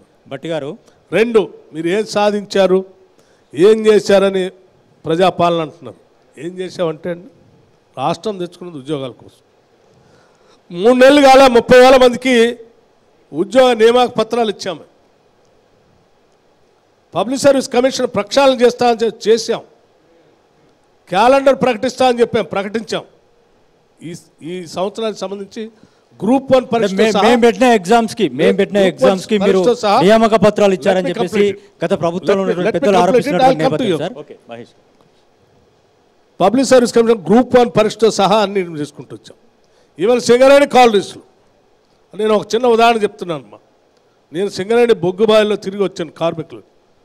ఒక్కసారి ఆలోచన చేయండి, ఏ ప్రభుత్వం అయినా ఒక కార్మికుడికి ₹1,00,00,000 1 crore ఇన్సూరెన్స్ చేసిందే? మేము ఈ 3 నెలల్లో సింగరేణి కార్మికుల కోసం ప్రమాదవశాత్తు ఏదైనా జరిగితే ₹1,00,00,000 అతనికి వచ్చేటట్టుగా ఇన్సూరెన్స్ చేశాం. 1 crore. అట్లాగే ఈ రాష్ట్రంలో సాధ్యమైనంత మేరకు ఎక్కడెక్కడ ఖాళీలు ఉన్న ఉద్యోగాలన్నీ కూడా లిస్ట్ అవుట్ చేసి ఇవ్వని చెప్తా ఉన్నాం. ఇంకో విషయం కూడా చెప్తా ఉన్నాను, అవుట్సోర్సింగ్ పేరు మీద చాలామంది అన్ఎంప్లాయిడ్ యూత్ని అన్యాయం అయిపోతా ఉన్నాం. ప్రభుత్వం పరంగా ఇచ్చే డబ్బు ఒకటి, ఏజెన్సీలు ఇచ్చే డబ్బు ఒకటి. స్ట్రీమ్ లైన్ చేయమని చెప్పాం. మినిమం వేజెస్ ప్రకారం 100% వాళ్ళందరికీ కూలీ వచ్చేటట్టుగా చేయాలి. పొరపాట్లు కూడా మధ్యలో మిడిల్ మ్యాన్ అడ్డగోలుగా తింటానికి వీలు లేదని చెప్పేసి ఒక నిర్ణయం తీసుకోవడం కోసం ప్లాన్ చేసి 3 లక్షల పైబడి ఉన్నారమ్మా. So we don't allow that. శ్రమ దోపిడీ జరగడానికి ఒప్పుకోవడానికి సిద్ధంగా లేము మేము. అట్లాగే మీతో సింగరేణి హయ్యెస్ట్ ప్రొడక్షన్ తీసుకొచ్చాం 3 నెలలు. ఆర్టీసీ మనకున్నటువంటి బిగ్గెస్ట్ పబ్లిక్ సెక్టర్ అండర్టేకింగ్. ఎప్పుడు మోస్తారో తెలియదు, ఏమైపోతుందో తెలియదు అనేటువంటి భయాందోళన నుంచి ఈరోజు దాన్ని ఆపరేషనల్ ప్రాఫిట్లో తీసుకొచ్చాం. ఫుల్ ప్రాఫిట్స్లో పోతా ఉంది. ఉన్న బస్సులు అమ్మే పరిస్థితి నుంచి కొత్త బస్సులు కొనుక్కునే పరిస్థితి తీసుకొచ్చాం. మీరు ఒక్కసారి ఆర్టీసీ గురించి ఆలోచించండి. సింగరేణి బతికిస్తూ ఉన్నాం. సింగరేణికి సంబంధించినటువంటి కోల్ బ్లాక్స్ అన్నీ కూడా పెద్ద ఎత్తున ఈ పరిసర ప్రాంతాల్లో అన్నీ మనకే చెందాలనేటువంటి నిర్ణయం తీసుకున్నాం. సోలార్కి సంబంధించి ఇప్పటికే ఆల్రెడీ సోలార్ ప్లాంట్లు ఇనారేషన్ చేశాం. ఇట్లా చెప్పుకుంటూ పోతే అనేకం. ఈవెన్ మీ ఇంకో విషయం కూడా చెప్తా ఉన్నాం. దేశవ్యాప్తంగా రాహుల్ గాంధీ గారు ఒక మాట చెప్పారు, ఈ దేశంలో ఉన్నటువంటి సంపద అంతా కొద్దిమంది చేతుల్లో కేంద్రీకృతం అయిపోయింది. ఎక్కువ శాతం జనాభా ఉన్నటువంటి వాళ్ళ చేతుల్లో అధికారం లేదు, సంపద కూడా లేదు. దీనికోసం క్యాస్ట్ సెన్సస్ చేసి సంపద అంతా వాళ్ళందరికీ పంచే కార్యక్రమం చేస్తాం. వాళ్ళ తెలంగాణలో కాంగ్రెస్ ప్రభుత్వం అధికారంలోకి వస్తే ఇక్కడ నుంచే మొదలు పెడతామంటే ఎస్, మేము ఈ కేవలం 3 నెలల్లోనే క్యాస్ట్ సెన్సస్ సంబంధించి శాసనసభలో రిజల్యూషన్ పాస్ చేసి నిర్ణయం తీసుకొని ముందుకు పోతా ఉన్నాం. It's biggest achievement.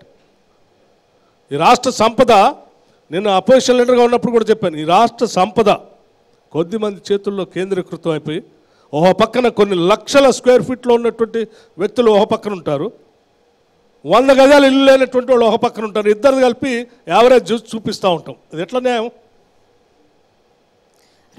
సాధ్యమైనంత వరకు అందరికీ చేతునిచ్చి పైకి లాక్క రావాల్సిన బాధ్యత పాలకులపైన మనందరిపైన తీసుకొస్తాం. భట్టి గారు, మీరు ఎంపీ ఎన్నికల్లో 14 సీట్లను గెలుస్తాం, ఇది మాకు రెఫరెండం అని చెప్తున్నటువంటి నేపథ్యం, ఒకవేళ గెలవకపోతే మీరు ఏం చేస్తారు? తెలంగాణ ప్రజలకు, ఒకవేళ తెలంగాణ అడుగుతున్నటువంటి మిగతా పార్టీలకు మీరు ఇచ్చేటువంటి సమాధానం ఏంటి? రెఫరెండంగా మీరే స్వీకరించినటువంటి మాకు ప్రజలపైన అపారమైన నమ్మకం, గౌరవం ఉంది. మేము గెలుస్తామనేటువంటి నమ్మకం కూడా ఉంది. ఒకవేళ ప్రజలు మీరు గెలవకపోతే ఏం చేస్తారంటే ఊహాజనితమైనటువంటి ప్రశ్న. దానికి how can I answer that? Bhatti గారు, 5 నియోజకవర్గాల్లో బీజేపీ బీఆర్ఎస్ మధ్య ఒప్పందం కుదిరిందనని మీ కాంగ్రెస్ నేతలే ఆరోపిస్తున్నారు. అందుకే బలహీనమైన అభ్యర్థుల్ని కూడా బీఆర్ఎస్ నిలబెట్టిందని కూడా చెప్తున్నారు. ఏంటి సార్ ఆధారాలు? ఉన్నటువంటి అభ్యర్థులను బట్టి చూస్తేనే అర్థమవుతాం. ఆధారం ఎట్లా అత్యంత బలహీనలు పెట్టారు, ప్రచారం చేయట్లేదు, సరైనటువంటి పోటీ లేకుండా పెట్టారు. పెట్టి ఇండైరెక్ట్గా ఏదో బీజేపీకి మేలు జరిగేటట్టు కోసం ప్రయత్నం చేస్తారు. కానీ ఈ రాష్ట్రంలో ఉన్నటువంటి ప్రజలు చాలా స్పష్టంగా ఉన్నారు. అక్కడ ఉన్నటువంటి డిక్టటోరియల్ రూల్ చేసేటువంటి ఆ ప్రధానమంత్రి అవసరం లేదు, 10 ఏళ్ళు నలిపేసినటువంటి ఈ బీఆర్ఎస్ పార్టీ అవసరం లేదు. స్వేచ్ఛగా స్వతంత్రంగా బతకనిచ్చేటువంటి ఇందిరమ్మ రాజ్యం కావాలని కోరుకుంటున్నారు. ఇదే వస్తుంది. విక్రమార్క గారు, తెలంగాణలో కాంగ్రెస్కు స్ట్రైట్ ఫైట్ ఎవరితో మీకు క్లారిటీ ఉందా? స్ట్రైట్ ఫైట్ అంటే ఇప్పుడున్నటువంటి నిన్నటి వరకు పాలన చేసినటువంటి బీఆర్ఎస్ పార్టీ, బీజేపీ ఇద్దరు కూడా వాళ్ళిద్దరూ మాతో పోటీ ఇద్దరు కలిసి మాతో పోటీ పట్టడం కోసం ప్రయత్నం చేస్తున్నారు. ఇద్దరు అక్కడక్కడ మమేకమైపు పోటీ పట్టడం కోసం ప్రయత్నం చేస్తున్నారు. కానీ ఆ ఇద్దరు కూడా పోటీ పడలేరు. భట్టి గారు, తెలంగాణలో బీఆర్ఎస్ పార్టీ చచ్చిపోయిందని చెప్పి ఇంతకుముందు అన్నారు. చచ్చిపోయిన బీఆర్ఎస్ పార్టీ ఓటు బ్యాంకు ఎటుపోతుంది సార్? ఆయా ఓటు బ్యాంక్ ఎటుపోతుంది అనేది ఓటు వేసిన తర్వాత కానీ తెలియదు. మీ అంచనా ఏంటి సార్? మా అంచనా ప్రకారం చాలామంది పెద్ద ఎత్తున కాంగ్రెస్ పార్టీకి వెళ్ళి ప్రజాప్రభుత్వంకి వెళ్ళి రావాలని ప్రయత్నం చేస్తూ ఉన్నారు. అందుకే ఇంత ఎక్కువ మొత్తంలో ఎక్కడ చూసినా కాంగ్రెస్ పార్టీలో చేరికలు విస్తృతంగా జరుగుతూ ఉన్నాయి. సార్, మొన్నటి విజయంలో మీ తెలంగాణలో కాంగ్రెస్ పార్టీ అధికారంలోకి రావడానికి ప్రధానంగా అన్ని వర్గాల కార్యకర్తలు కానీ అన్ని వర్గాల వాళ్ళు కలిసి పనిచేశారు కదా సార్. కానీ అధికారంలోకి వచ్చిన తర్వాత అత్యున్నతమైనటువంటి పదవులు కావచ్చు, కీలకమైనటువంటి పదవులు కూడా కావచ్చు, ఒకే సామాజిక వర్గానికి, బ్రాకెట్లో రెడ్డి సామాజిక వర్గానికి అని చెప్పచ్చు, వారికే వెళ్తున్నాయి. మేమంతా కూడా కష్టపడి పని చేశాం. అత్యున్నతమైనటువంటి పదవులు కానీ సలహాదారులకు కానీ ఏవైనా కానీ కొన్ని వర్గాల ప్రజలకు రావట్లేదు, కొన్ని వర్గాల వ్యక్తులకు రావట్లేదు. సో ఏంటిది? ఈ రకమైనటువంటి వివక్ష ఉంది ఖచ్చితంగా తెలంగాణలో కాంగ్రెస్ ప్రభుత్వం వచ్చినటువంటిది. ఒక బ్రాండ్ ఏమైనా ఏర్పడిందా? దాని మూలంగా కూడా నష్టం జరిగే అవకాశాలు ఉంటాయి. కాంగ్రెస్ పార్టీ సామాజిక న్యాయం చేసేటువంటి పార్టీ. రాహుల్ గాంధీ గారి ఆలోచన కానీ లేకపోతే మా ఖర్గే గారి ఆలోచన కానీ మీకు స్పష్టంగా తెలుసు. ఇందిరమ్మ రాజ్యం అంటేనే సామాజిక న్యాయం. మేము వచ్చిందే 3 నెలలు కాలేదు, ఇంకా 5 సంవత్సరాలు ఉంది. డెఫినెట్గా అందరికీ సమాజంలో ఉన్నటువంటి అన్ని వర్గాల వారికి సముచితమైనటువంటి స్థానం ఈ ప్రభుత్వంలో పాలనలో భాగస్వాములుగా చేస్తాం. ఎవరికి సందేహం ఉండాల్సిన అవసరం లేదు. 100% ఇన్వాల్వ్మెంట్ ఉంటుంది. భట్టి గారు, ఉన్నదే సమయం ఉన్నదే తక్కువ. ఇప్పుడే ఇది ఒక్కటే అంతిమ నిర్ణయం కాదు కదా. It is a continuous process, చేసుకుంటూ పోతూ ఉన్నాం కదా. భట్టి గారు, తెలంగాణలో ఉద్యోగులు చాలా రోజుల తర్వాత ప్రజాపాలన వచ్చిన తర్వాత 1వ తారీఖు మీ నాయకత్వంలో జీతాలు తీసుకుంటున్నారు. కానీ భట్టి గారి వైపు ఉద్యోగులంతా చూస్తున్నారు సార్, పిఆర్సీ ఇస్తారని, డిఏ ఇస్తారని. ఇస్తాం సార్, డెఫినెట్గా ఇస్తాం. కానీ ప్రయారిటైజ్ చేసుకుంటూ ముందు ప్రయారిటీ పరంగా ముందున్నటువంటి అతి ముఖ్యమైనటువంటి వాళ్ళు ఆకలితో అల్లాడుతున్నటువంటి, ఉదాహరణకి ఈ రాష్ట్రంలో సోషల్ వెల్ఫేర్ రెసిడెన్షియల్ స్కూల్స్ కానీ లేకపోతే మైనారిటీ రెసిడెన్షియల్ స్కూల్స్ కానీ హాస్టల్స్లో కానీ చదువుకునేటువంటి బిడ్డలకి డైట్ బిల్స్ కొన్ని నెలల నుంచి ఇవ్వలేదు. సో ప్రయారిటైజ్ చేసి వాళ్ళకి ముందు క్లియర్ చేసుకుంటూ పోయాను. ఇట్లా ప్రయారిటైజ్ చేసుకుంటే డెఫినెట్గా ఉద్యోగస్తులకు వచ్చేవి కూడా డెఫినెట్గా చేస్తాం. సార్, మీ పార్టీలో లోక్సభకు అభ్యర్థులు లేకుండా సార్?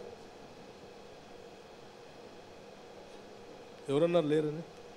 కొత్త వాళ్ళని తెచ్చి పెట్టుకున్నారు కదా. కొత్త వాళ్ళు రావటం అనేది ఒక పార్టీ పూర్తిగా అయిపోతాం. ఇంకో అంటే ఏ పార్టీని విమర్శిస్తున్నారో, ఏ పార్టీని ఇబ్బందులు చేస్తున్నారో ఆ పార్టీ నుంచే తీసుకొచ్చారు కదా. ఆ పార్టీలో ఉన్నటువంటి వాళ్ళే ఆ పార్టీ చెప్పిన మాటలను, ఆ విమర్శలు, ఆ విధానం నచ్చక చాలామంది బయటకు వచ్చి కాంగ్రెస్ పార్టీలో మేము చెప్పిన విధానం నచ్చి మా పార్టీలో చేస్తాం. కానీ ఇంకో 20 మంది కాంగ్రెస్ పార్టీ ఐడియాలజీని ముందు తీసుకొని పోవటానికి, కాంగ్రెస్ భావజాలాన్ని ప్రజల్లోకి తీసుకొని పోవడానికి ముందుకు వచ్చే వాళ్ళని ఎవరైనా మేము చేర్చుకుంటాం. అంటే ఇంకా 20 మంది లైన్లో ఉన్నారట కదా సార్ ఎమ్మెల్యేలు. ఎంతమంది వస్తారు, ఎంతమంది జాయిన్ అవుతారు అనేది ఓపెన్ పెట్టేశారా? తెలియదు, గేట్లు తెరిచేశారా? పార్టీలో చేర్చుకోవటం అనేది మా పార్టీ విధానాన్ని, భావజాలాన్ని నమ్మి ఆచరిస్తాం, ప్రజల్లో తీసుకొని పోతాం అని ప్రతి ఒక్కళ్ళు చేర్చుకుంటాం. రాజీనామా చేయించి తీసుకొస్తారా, అట్లనే పార్టీలో జాయిన్ చేసుకుంటారా? దాని అవసరాన్ని బట్టి ప్రజాస్వామ్యయుతంగా ఏది కరెక్ట్ అనుకుంటామో దాని ప్రకారం. భట్టి గారు, ఒకనొక టైంలో కాంగ్రెస్ వీక్ ఉన్నప్పుడు పోయినటువంటి నేతలందరూ కూడా మళ్ళీ మీ పార్టీలోకి వస్తా అని చెప్తే ఏ విధంగా తీసుకుంటున్నారు? మీ పార్టీ ఇక లేదు అని చెప్పేసి పోయిన వాళ్ళని మళ్ళీ మీరు ఎందుకు హక్కున చేర్చుకుంటున్నారు? వాళ్ళు తప్పు తెలుసుకొని మేము పొరపాటున తప్పు చేశాము ఇన్ని రోజులు, అసలు సిస్సలైనటువంటి ప్రజాస్వామ్య పార్టీ ఇదే, దీని ద్వారా మళ్ళీ మేము ప్రజలు మేలు చేయాలనుకుంటున్నాం అని వస్తా అంటే కాదని ఎలా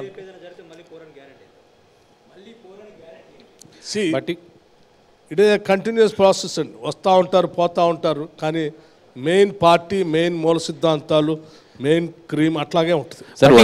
చాలాసార్లు సామాజిక న్యాయం గురించి నాతో మాట్లాడారు.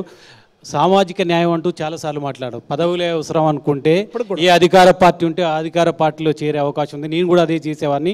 కానీ సామాజిక న్యాయం కావాలి, రాజ్యాధికారంలో సామాజిక న్యాయం కావాలని చాలాసార్లు చెప్పారు. మీరు ఇప్పుడు ప్రభుత్వంలో ఉన్నారు. లోక్సభ సీట్లు కేవలం బీసీలకు 3 అంటే 3 సీట్లు మాత్రమే కేటాయించారు. మిగతావన్నీ కూడా బీసీలకు 54% పైగా ఉన్న బీసీలకు కేవలం 3 సీట్లు కేటాయించి చేతులు దులుపుతున్నారు. దీన్ని ఎట్లా చూడాలి? ఏ రకమైన సామాజిక న్యాయంగా చూడాలి? జరిగేటువంటి ఎన్నికల్లో ఇప్పుడున్నటువంటి వాతావరణం మీ అందరికీ తెలిసింది. సాధ్యమైనంత వరకు పాలనలో భాగస్వాములు చేసి, ఆర్థికపరమైన వాటిలో భాగస్వాములు చేసి ముందుకు తీసుకొని పోవాలని కాంగ్రెస్ పార్టీ ఆలోచన చేస్తూ ముందుకు పోతాం. దానికి కొంత సమయం పట్టవచ్చు. వచ్చింది 3 నెలలు అవుతుంది, ఇంకా కొంత సమయం తీసుకోవచ్చు. తీసుకొని డెఫినెట్గా నిలబడలేక, తాహత లేక ఉన్నటువంటి వాళ్ళందరికీ నిటారుగా నిలబెట్టి వాళ్ళకి కావాల్సిన ఆర్థిక స్తోమతని అందించి రాజకీయపరమైనటువంటి దాంట్లో కూడా భాగస్వాములు చేస్తాం. మేము డబ్బులుంటేనే రాజకీయాలు చేయొచ్చు, బీసీలకు డబ్బులు లేవు కాబట్టి ఇప్పుడు రేసు గుర్రాలను మాత్రమే బరిలోకి తీస్తామని పరోక్షంగా చెప్తున్నారా మీరు? నేను కేవలం డబ్బు ఒక్కటే అని గురించి చెప్పట్లేదు. డబ్బు ఒక్కటే కాదు, కానీ డబ్బు కూడా ఒక అంశంగా మారింది. డబ్బు ఒక్కటే అని చెప్పను, ముందు డబ్బులు సంపాదించుకొని రాజకీయాల్లోకి రావాలి. దురదృష్టం మారుతున్నటువంటి పరిస్థితుల్ని ప్రక్షాళన చేసి మళ్ళీ అసలు సిసలైనటువంటి ప్రజాస్వామ్యాన్ని నిలబెట్టడం కోసమే మా ప్రయత్నం చేస్తా ఉన్నాం. డబ్బు లేని రాజకీయాలు తీసుకొని రావాలని మా ప్రయత్నం చేస్తాం. మేము విజయం సాధిస్తామని నమ్మకం ఉంది. డిప్యూటీ సీఎం గారు, త్వరలో లోక్సభ ఎన్నికల మొదటి ఫేజ్తో ప్రారంభం కాబోతుంది సార్వత్రిక ఎన్నికలు. ఒకవైపు బీజేపీ దూకుడుగా ఎన్నికల ప్రచారం చేస్తుంది, మోడీ సభలు చేస్తున్నారు, సిఏఏ అంటున్నారు, అయోధ్య అంటున్నారు, ఇలా చాలా రకాల అంశాలు వాళ్ళు ముందుకు తీసుకెళ్తున్నారు.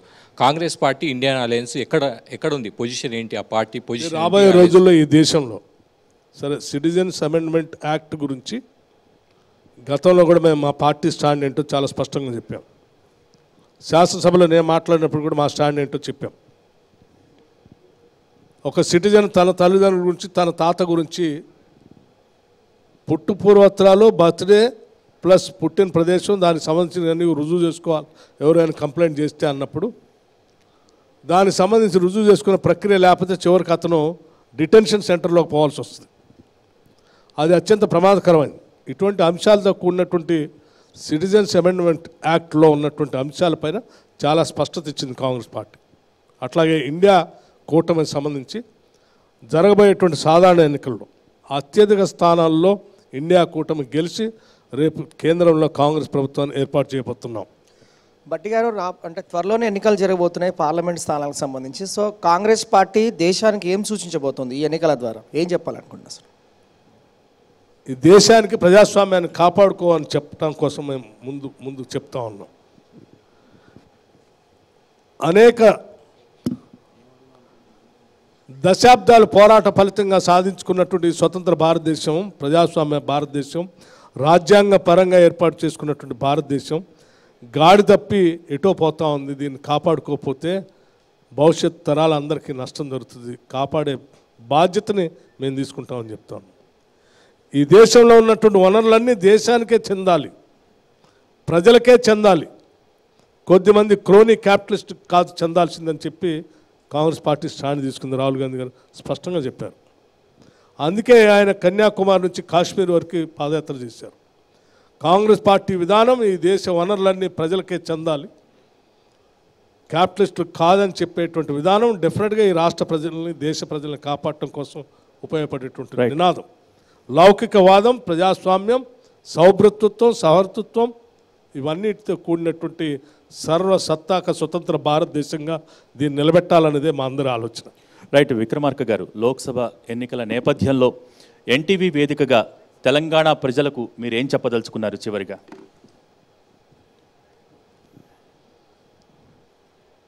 రాష్ట్ర ప్రజలందరికీ కూడా నేను ఒకటే విజ్ఞప్తి చేయదలుచుకున్నాను. కొన్ని దశాబ్దాల కోరి కొట్లాడి తెచ్చుకున్న తెలంగాణ రాష్ట్రం గత 10 సంవత్సరాలు ఇటు ఆర్థికంగా, సామాజికంగా, రాజకీయంగా అనేక రకాలైనటువంటి ఒడిదుడుకులు, ఇబ్బందులు ఎదుర్కొన్నాం.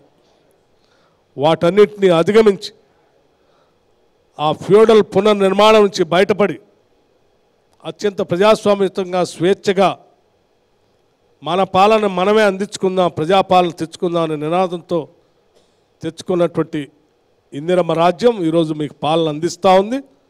భవిష్యత్తులో కూడా ఇటువంటి స్వేచ్ఛ, స్వాతంత్రాలతో కూడినటువంటి ఆర్థిక సమానత్వం, రాజకీయ సమానత్వంతో ముందుకు తీసుకుపోగలిగినటువంటి కాంగ్రెస్ పార్టీని జరగబోయే సాధారణ ఎన్నికల్లో, పార్లమెంట్ ఎన్నికల్లో అత్యధిక శాతం ఓట్లు వేసి గెలిపించుకొని ఈ ప్రజాస్వామ్యాన్ని కాపాడుకుందామని చెప్పి వారందరికీ నేను విజ్ఞప్తి చేస్తూ ఉన్నాను.